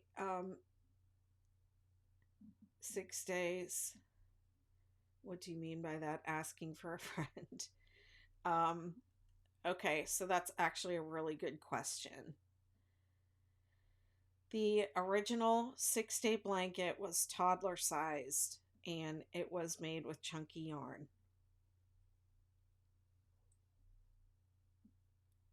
And I wasn't thinking at the time, I'm going to build a whole crochet empire out of this pattern. And they're all going to be called 6 day. And people are going to think that you can make it in 6 days, but you really can't. That isn't what I was thinking, okay? What I was thinking was, oh, I just made this blanket. This is pretty cute. Let me post it on that new Ravelry thingy. This was back in 2007. Let me just post it on that new Ravelry thingy. And because it looks like that's what people are doing over there. And for 10 years, my pattern lived over there as a free download. And I had no idea that people were making it and upsizing it and doing different things with it. And it had gone viral, and I didn't know. And so I, at a certain point, realized it was going viral and I was getting all these questions, etc. I would get questions about it from time to time, um, like emails, and I'd be like, "What is this? Why are they asking about this thing?" Um, but I didn't realize, like, I never thought that people would want to, you know, as many people that make it. I never thought it would be a thing. And so it went viral. And somebody said, "You should monetize." So I monetized and I started a business. And then someone said, "You should make the blanket go around in a circle." And I was like, "No, I'm not doing that." And people kept bugging me and bugging me and bugging me about it. And then this is what happens when you all bug me about stuff. I say no. I'm like, "No, that's a dumb idea. I'm not doing that." I would say I'm not making it, make it like a granny square, make it from the center out, make it in the round. And I would say it wouldn't be the 6 day kid blanket. It's not the 6 day kid blanket unless it's chevrons. That's what makes it unique. So then it started working on my brain. Well, what if I could do it? I'd make it chevron. And so that's how I ended up designing the 6 day star blanket.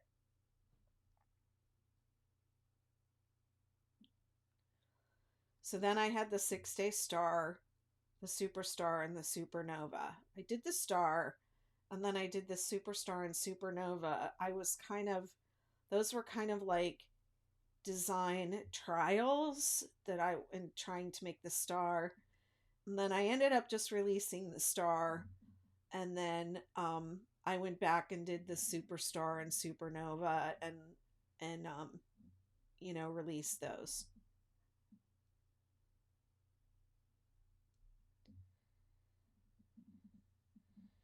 So, and all of those can be made in 6 days unless you upsize. Okay, the Star, the Superstar, and Supernova, I think, can all be done in 6 days if you really want to. Okay, maybe the Supernova might take longer. Maybe if you want to make it giant size, longer. But the 6 day Star, definitely. The 6 day blanket, as long as you are not making it larger than like 6 or maybe 7 points wide, you can do it in 6 days of crocheting, about 2 hours a day. Star blanket, same. About 2 hours, 3 hours a day. You can make a decent sized star blanket in 6 days, no doubt. It's just when people decide that they want to make a king size blanket with 3 weight yarn, or they want to make these giant blankets like the one that I'm working on here, where it does take longer. Um,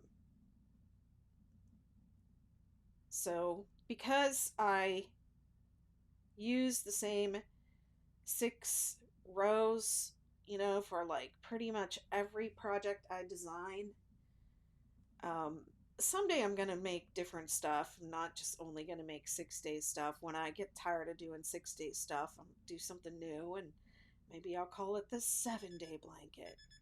Um, wow, that's another hour already. Um, so if they have the alternating granny and double crochet rows or rounds separated by a single crochet, then I call it the 6 day. 6 day crochet. Do they all take 6 days to make? Some of them take longer, some of them do not take as long. And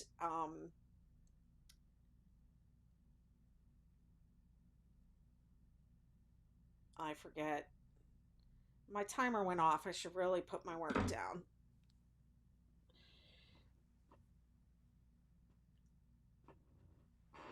I feel like I just stood up though. Has it really been an hour since I stood up?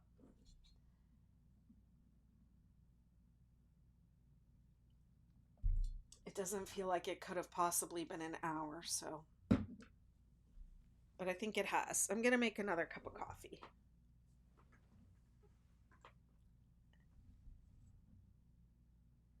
I did the starter rows one day, then did one repeated day. It was a very relaxing project. Oh, I'm really glad to hear that. Yeah. I lost track of what I was saying in the middle of my thought, which means I need coffee or food.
I'm coming. I'm making another cup of coffee.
So apparently I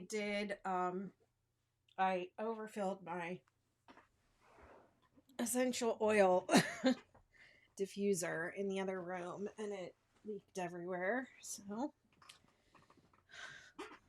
that's not relaxing. Do y'all ever get these Aussie bites from Costco?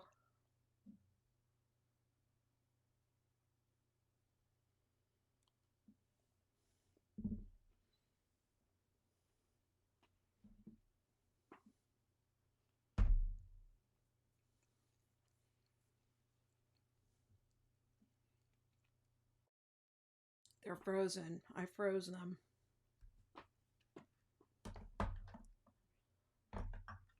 Bye, Jordan. Thanks for stopping by.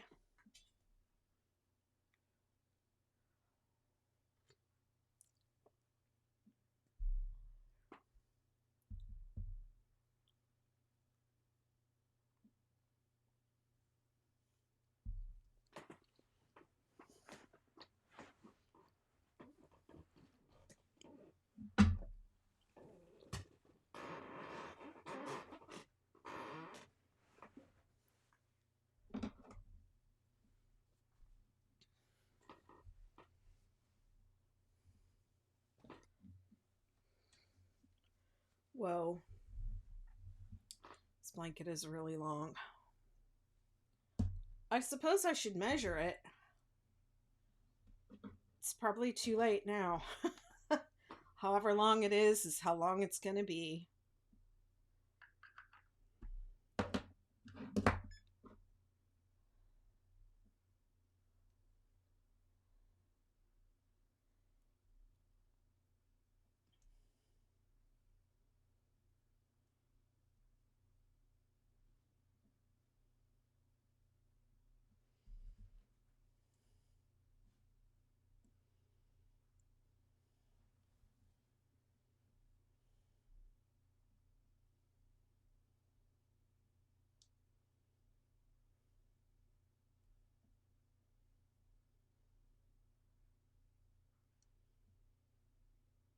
See, I was wondering why. I was like, it smells kind of subtle. Um, I was wondering why I couldn't really smell it that much. But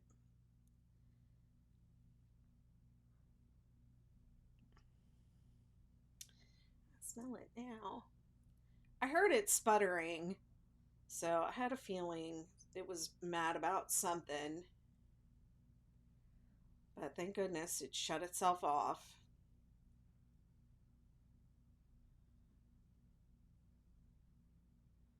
Oops.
I noticed that when I was up, I remembered that I had put a load of laundry like 2 nights ago. I don't know. I was up and I couldn't sleep, and it was like, and it was late. It was the middle of the night. It was 3, 4 o'clock in the morning, and I couldn't sleep. And I got up and I started doing stuff like laundry and dishes. It was like, I might as well, at least clean up.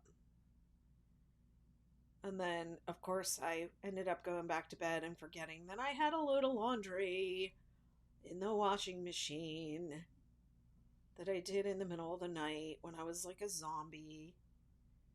Don't remember doing it because I was half asleep.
I like this color.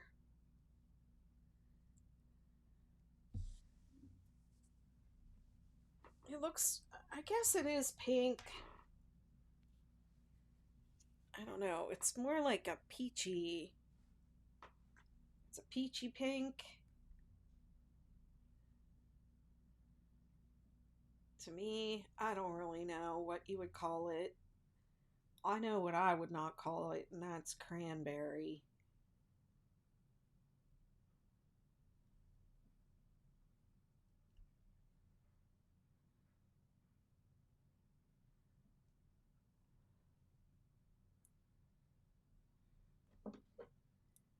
Don't really know why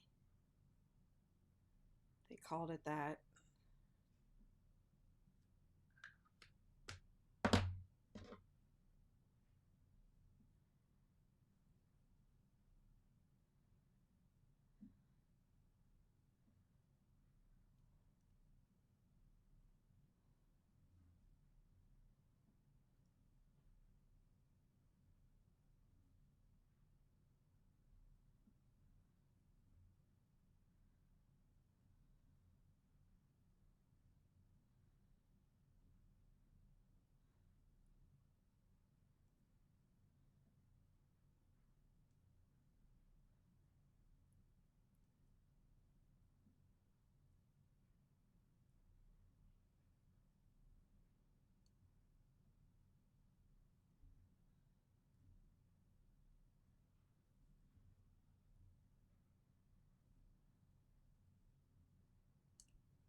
Let me see. I have 4 more stripes after this.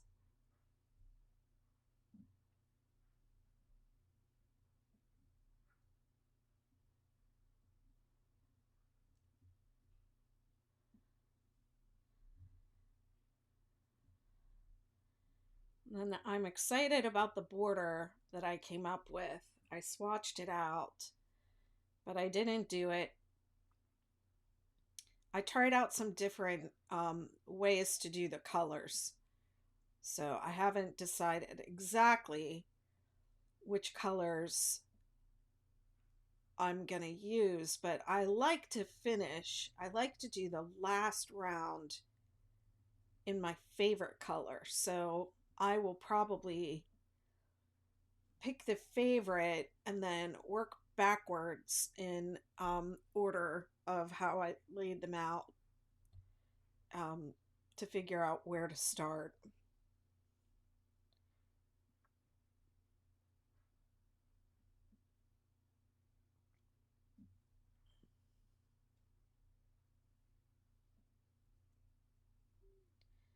But I think my favorite of all the colors in this blanket is this blue. I think that's the prettiest color. I like yellow a lot, and I like these peachy. I like peachy tones like this too. I'm really attracted to that. I like green. There just were not any greens in this yarn. I wish they had like a bright lime green. Now that I could have gotten excited about.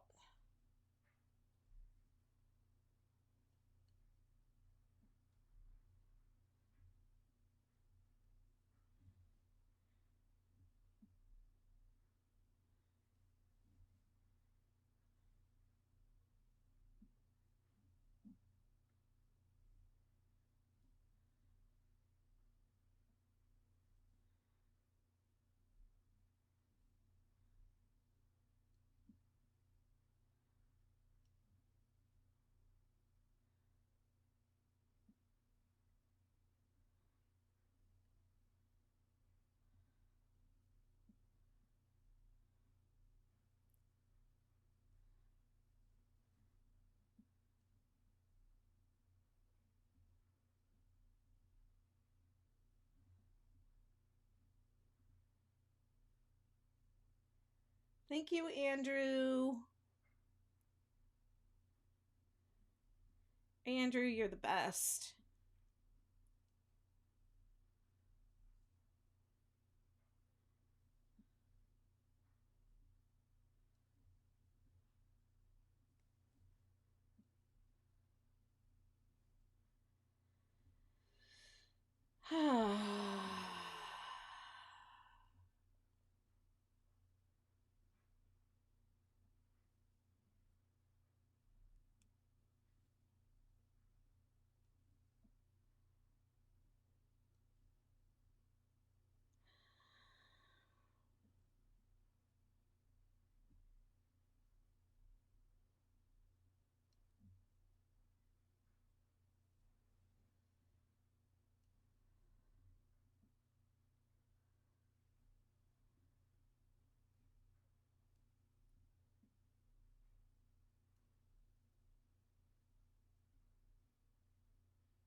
me ask y'all this, dog owners. When you walk your dog, do you walk it into other people's, like up their driveways and let it poop in your neighbor's yard next to their driveway? Like, even if you pick it up, do you like let your dog sniff around in other people's yards and then let them use the bathroom there and then pick it up?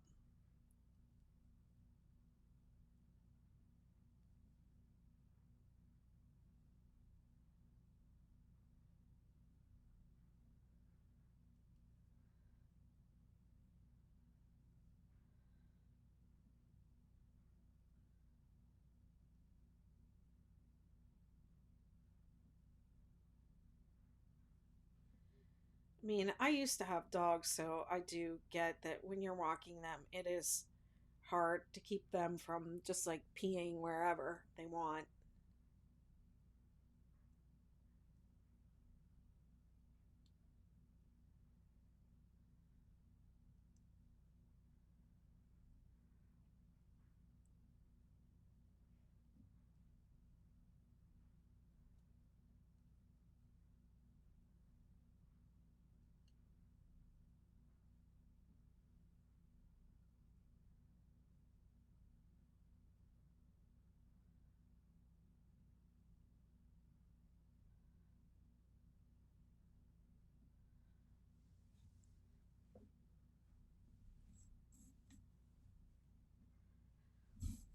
Okay.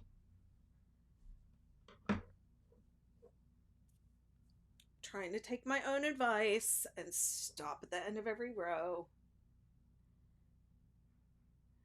and admire my work.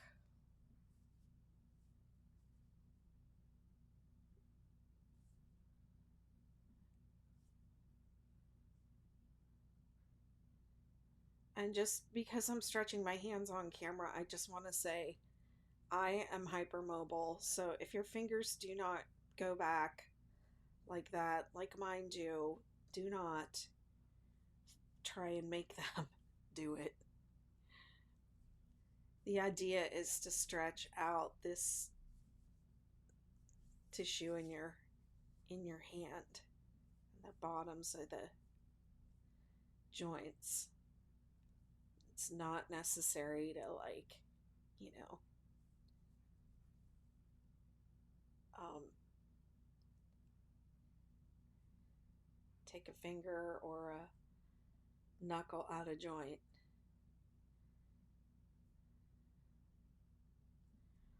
You should stretch to the point of mild discomfort, not pain. And that I would say, if you, on a scale of 1 to 10, with, 0 being no discomfort and 10 being pain, then you would never go past a 7.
Oh, there goes my overhead. That was good timing.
I love row 3. It just flows. It just flows. It's easy. Easy like Sunday afternoon. It's afternoon now, right?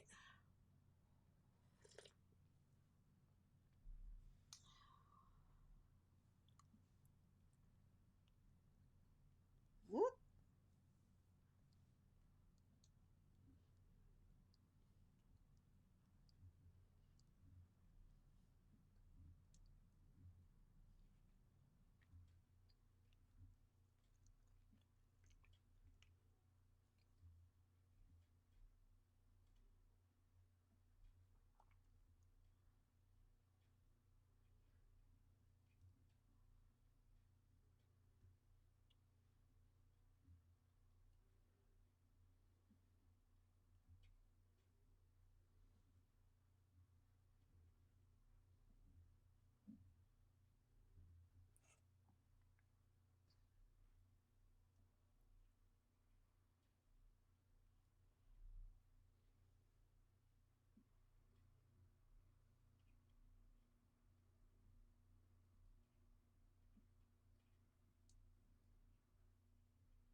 Kai, Kai Bell says,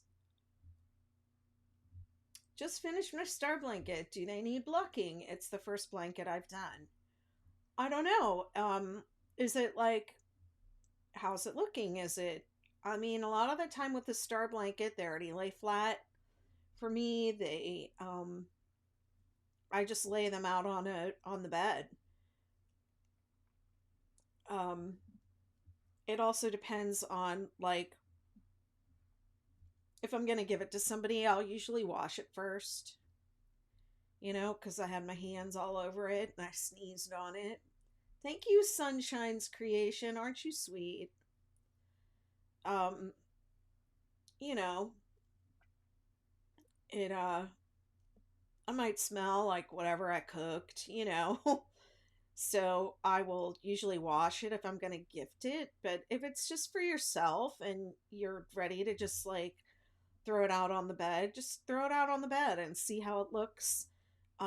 If it has any, like, if it's uneven at all, or you want to block it out a little bit, just spray it with a little water, just dampen it and stretch it out and shape it.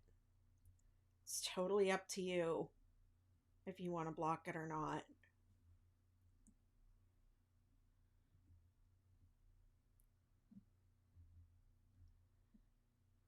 But yeah, I usually lay them out and give them a good stretch. Take photos of it, and you want to take your TikToks and everything.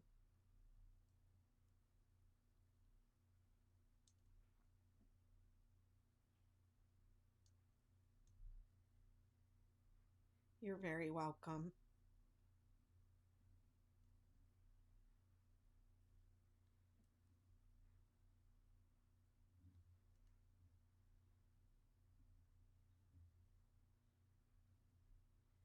Yeah, I generally don't put them in the dryer.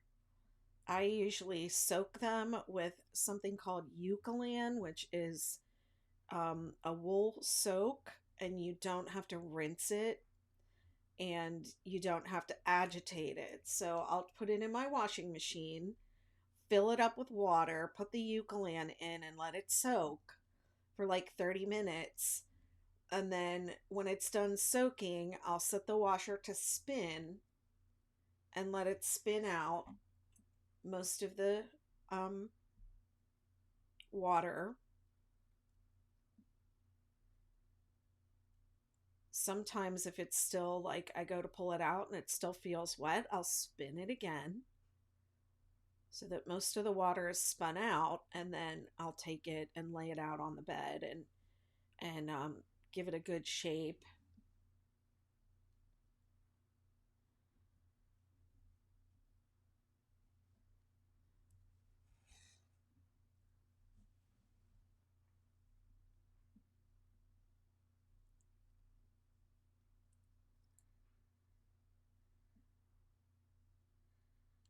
Make sure you share it with me so I can see it. Excited for you.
I feel like I'm coming to the end of this cranberry, but that skein is looking really.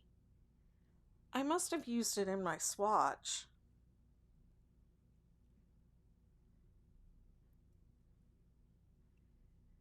Why would there be less yarn in this skein than at the other skeins?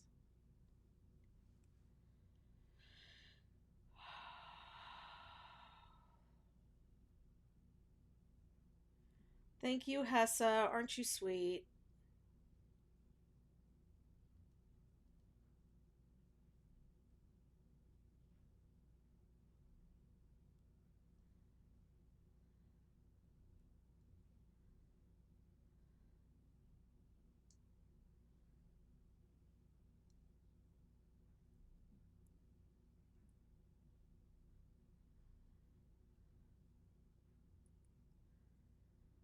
I'm doing all right.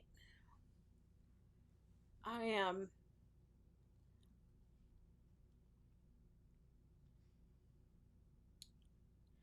I've been hit kind of hard by the online negativity lately, so I'm just trying to stay cheerful and not let that stuff get to me too much.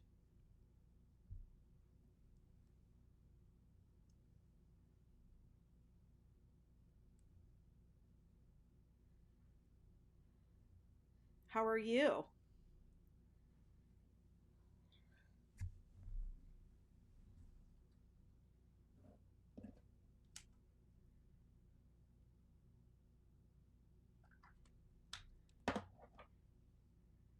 Good, glad to hear it.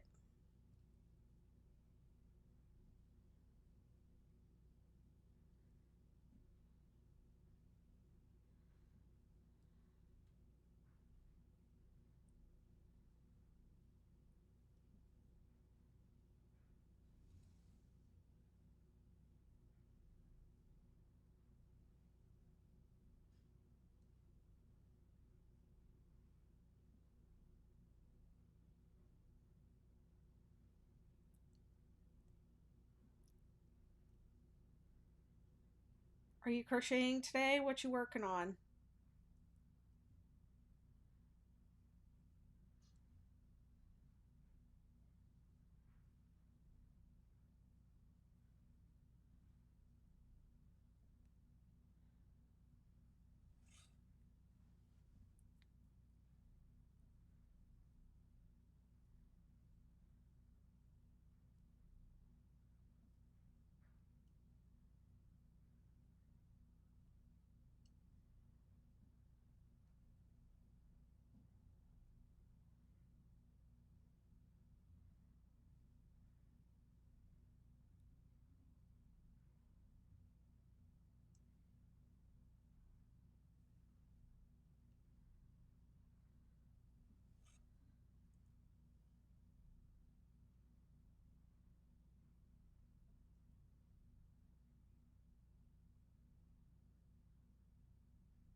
Well, definitely feels good to get a lot done on this today.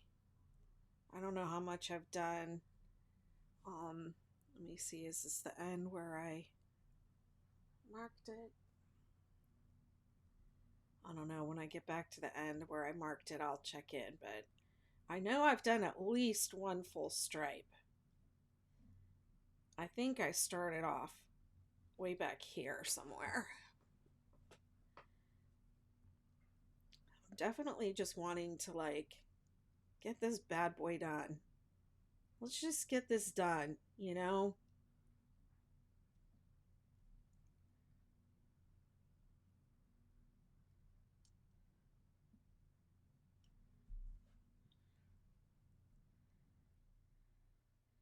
Enough already. Remember, my goal was to finish this by the end of January, and now it's the end of February.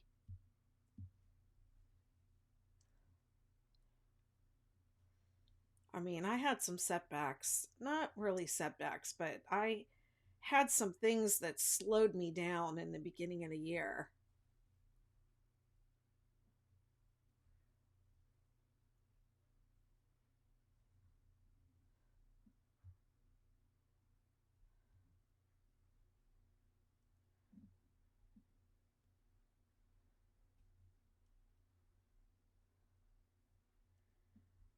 So let's get going on this. Some of this stuff.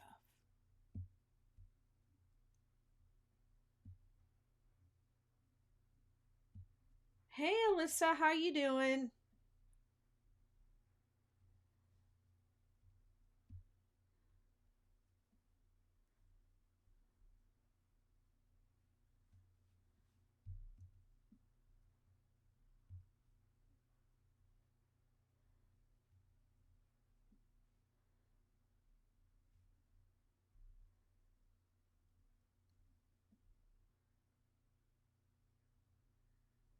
What you up to today? I'm looking forward to our visit.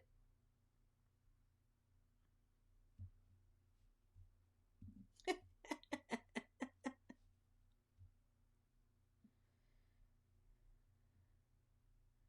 was just gonna ask you which room you wanted to sleep in, but you've never been here before. So, do you want to sleep in the crochet room over on my side of the house and share a bathroom with me, or do you want to sleep in the kid room over on, which would be, your mom's side of the house and share a bathroom with your mom? Probably I'm thinking the kid room because there is a TV in there. So if you had like a game or something you wanted to bring, you could bring your game and hook it up to the TV in there. You can also hook your game up to my TV, my big TV in the living room. I know. As soon as the question came into my head and I was about to ask you, I was like, she doesn't know. She doesn't know which room she wants. So I'll put you over there because there's no TV in here. It's just my it's just my computer.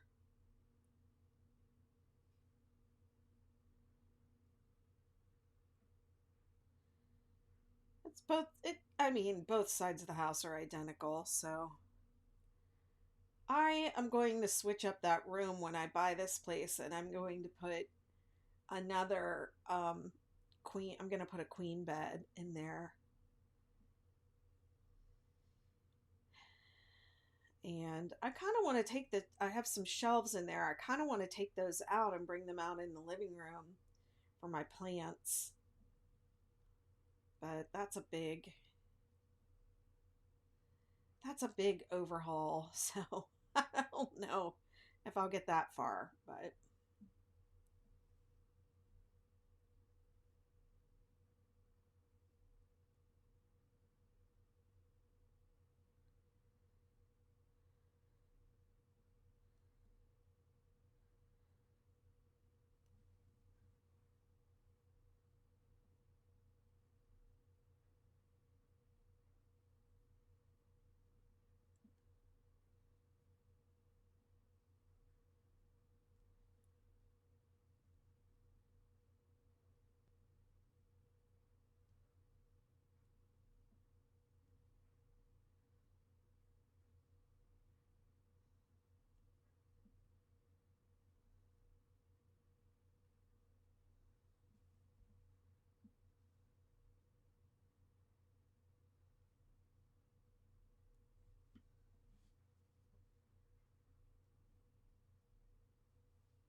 Listen, I don't know why, but when you popped on, that song came into my head.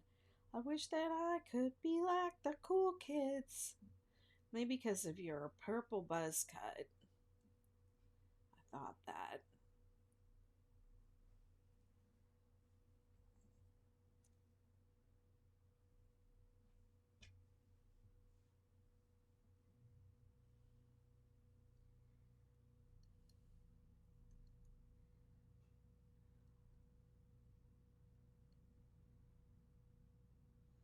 What games do you like to play on your Switch?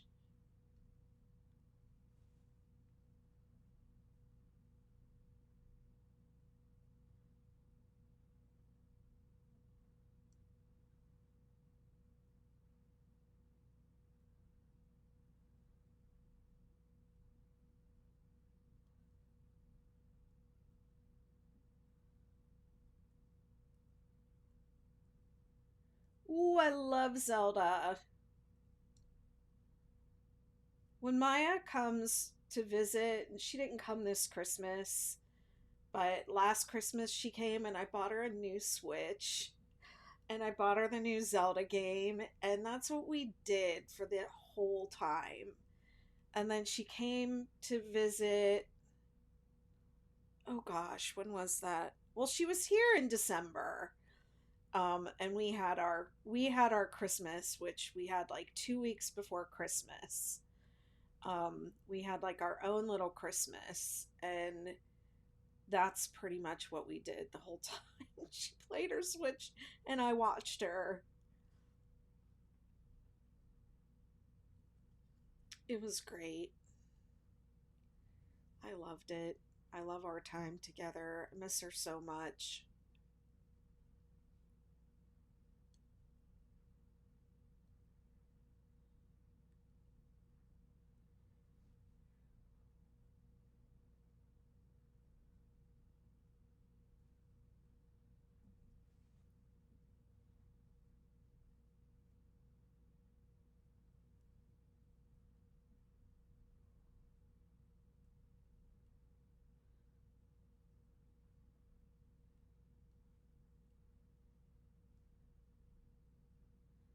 I think Tears of the Kingdom is one she was playing.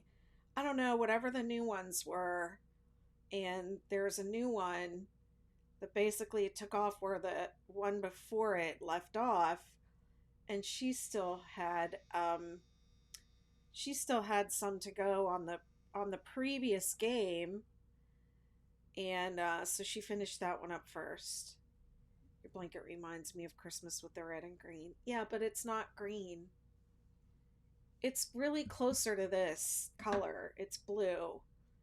The colors aren't accurate on here. So if you pop over to my YouTube, I'm live over there. It's a little more accurate over there, but still not quite. Like this isn't even red. This is orange. It's like a dark, like brick orange, and then this is blue, and this is like coral.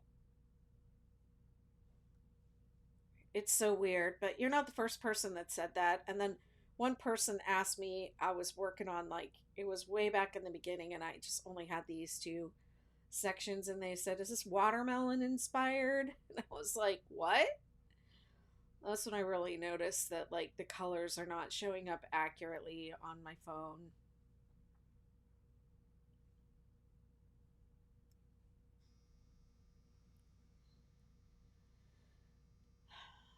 My laundry's talking to me.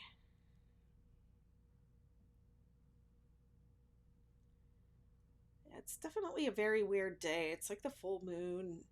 I don't know, my energy's off.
I need to wash my squishmallows.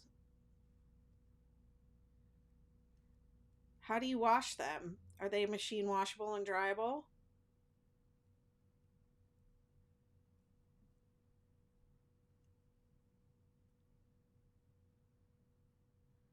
Maya left her squishmallow here. It's right behind that.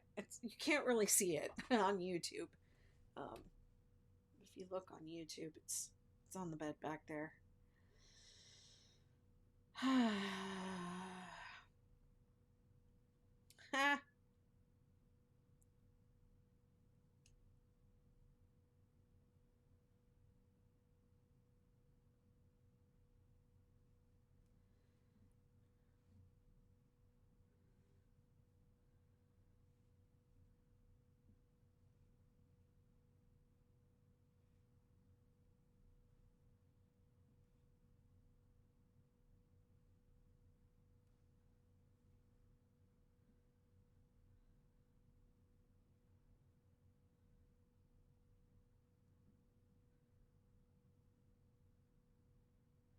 I don't know what's inside of them.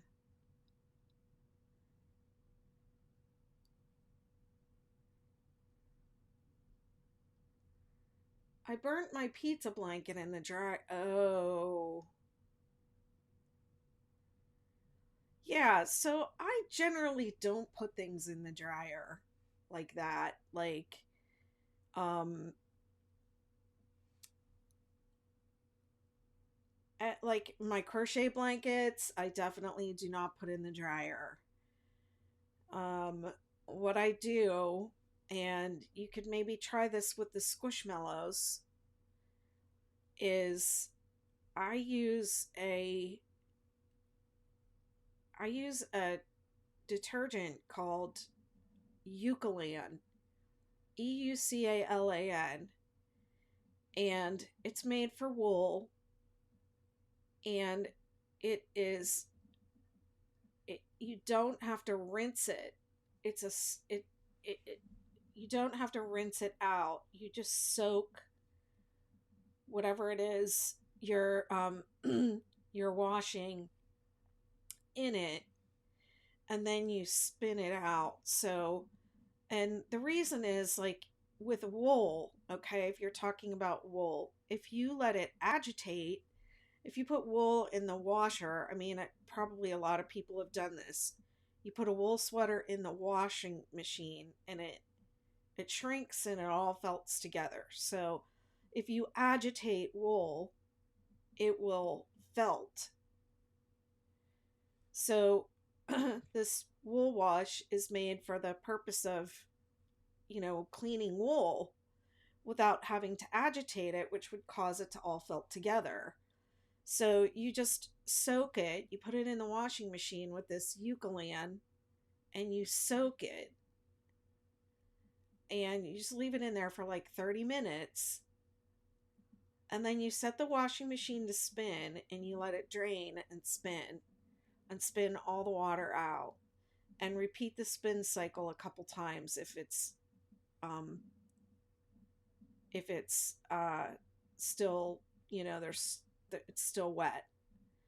And then what I would do with the blanket is I would lay it out on towels on one of the beds to dry and shape it the way, like block it and shape it the way I want it. But in your case with the squishmallows, I would spin them out and then I'd take them outside and I'd let them dry in the sun. But I don't think I'd put them in the dryer.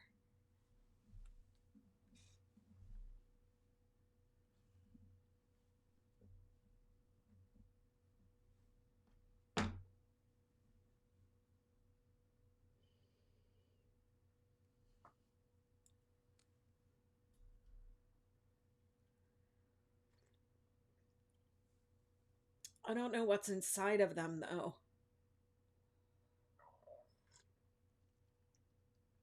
That really squishy stuff probably is like that polyfill, that like polyfill,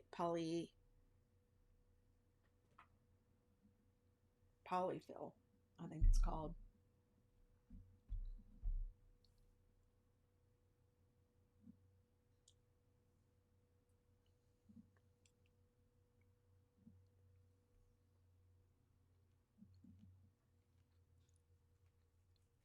If you did want to put them in the dryer,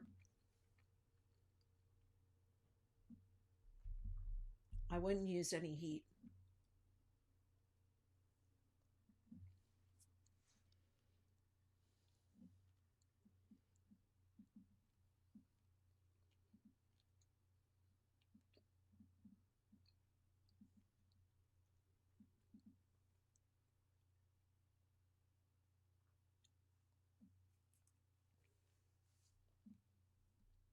Also, the eucalyptus has eucalyptus in it, and I'm pretty sure your mom is allergic to that. So I would check and make sure that you're not allergic to it before you use it.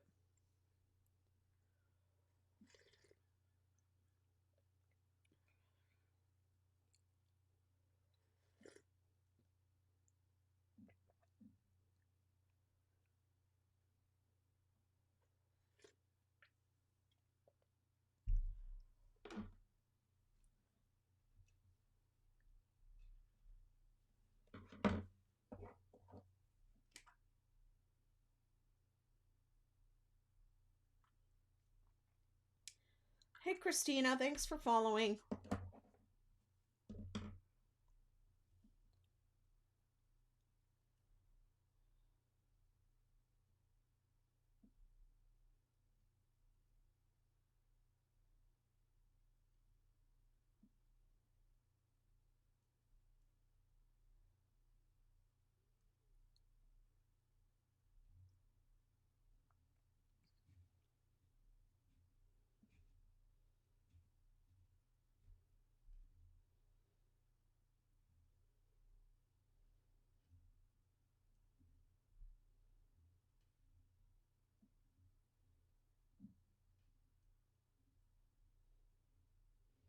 Thank you, Andrew. Andrew's reminding everybody to drink some water. H2O.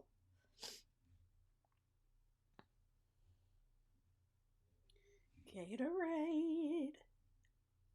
H2O.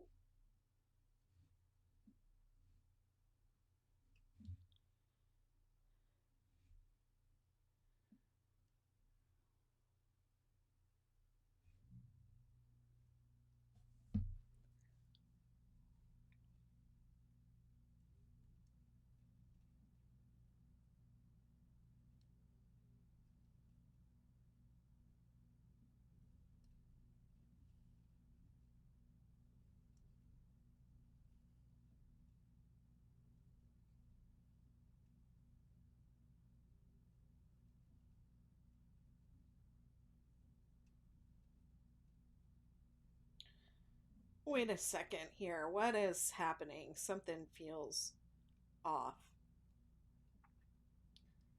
5, 6, 7. 1, 2, 3, 4, 5. Oh, nothing's wrong. I don't know what I was thinking.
I feel like I'm pretty close to running out of yarn on this skein.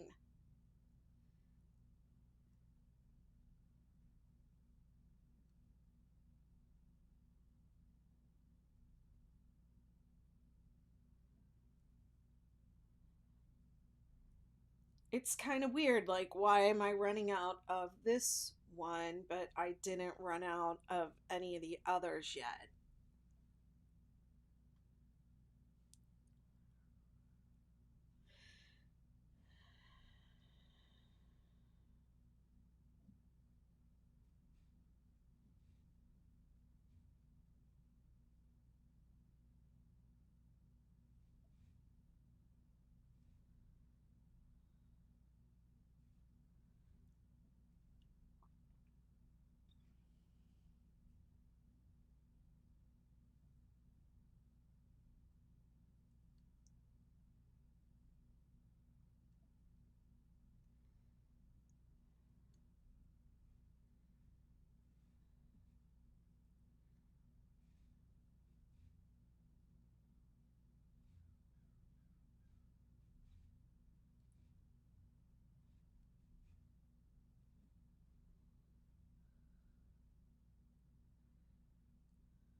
Ooh, I'm getting a lot of splits here.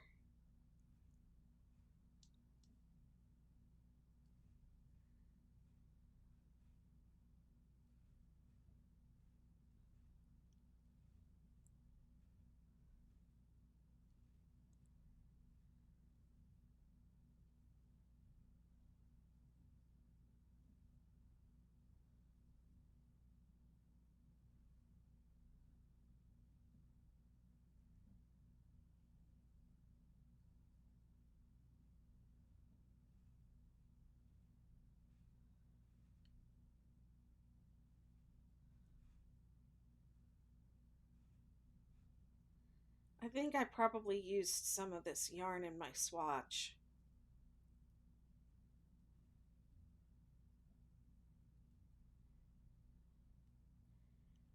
I'll have to see how much.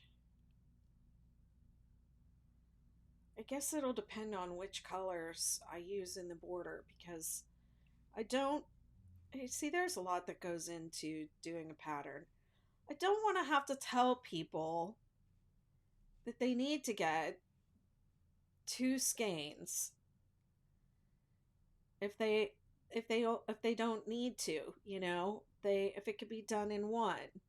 So if I used a little bit in my of this in my swatch, then I guess I would.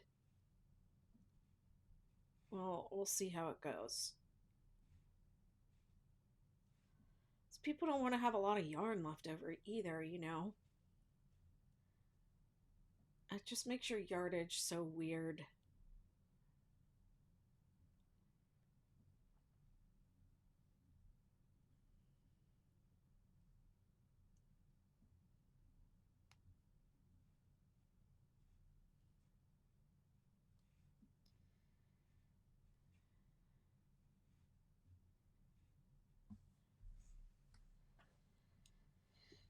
People really want exact too when it comes to yardage, and it's just not an exact science.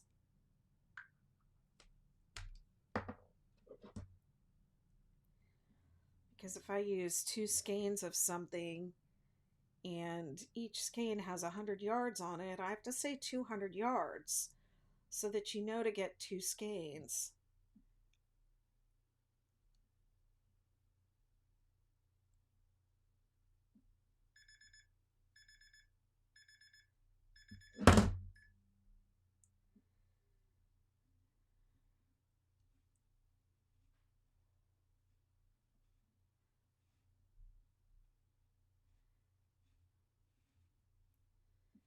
But I don't want to break into a second skein here if I don't have to.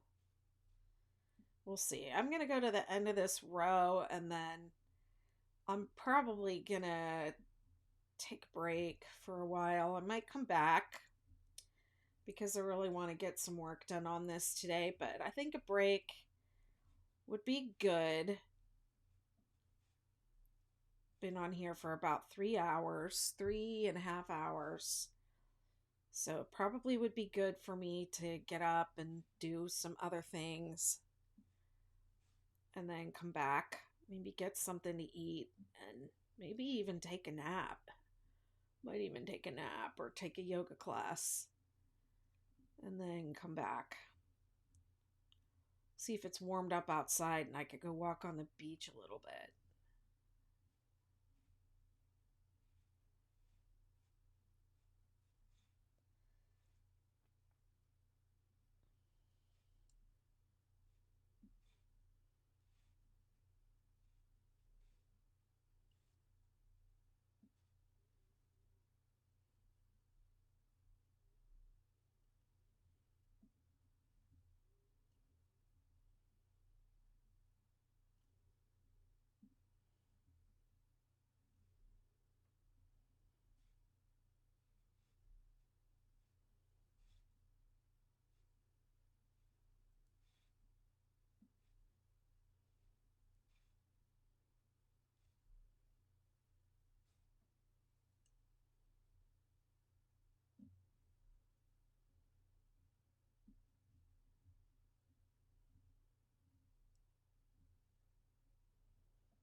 I'm crocheting faster so I don't run out of yarn.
almost there.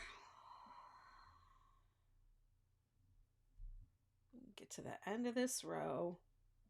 Then I'm gonna take a break and turn off the live. And hopefully possibly come back later. We'll see how I'm doing, but I need to take a break. I'm not thinking straight and I've run out of things to talk about.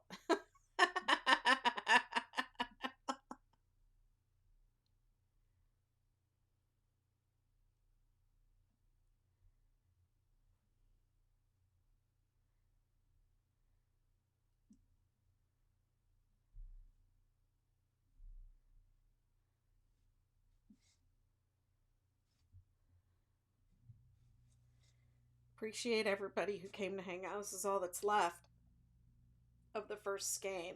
This is the first skein I've completed.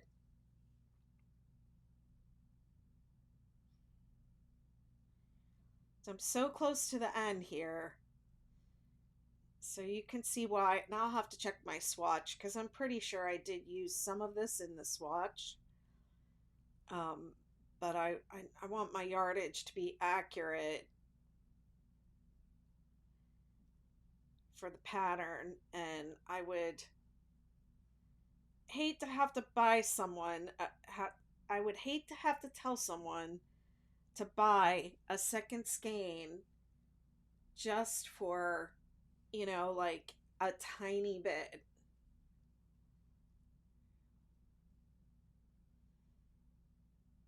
So we'll see how things play out with the other skeins, and then it might,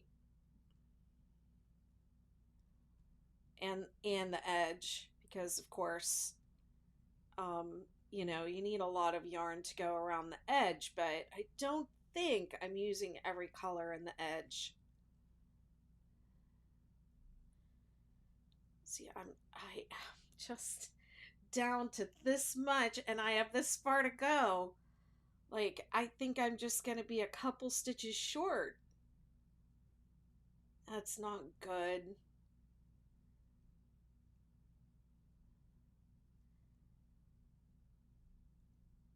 So if I didn't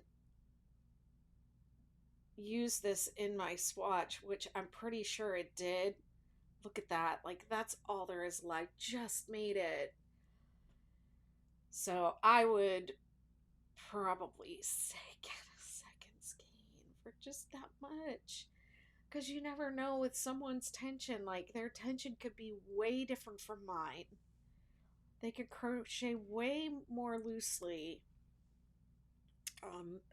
But I think I put this color in my swatch. So I'm gonna go find that right now and check it out, and I will let you all know what happens when I come back later today, if I come back today. Bye, thank you.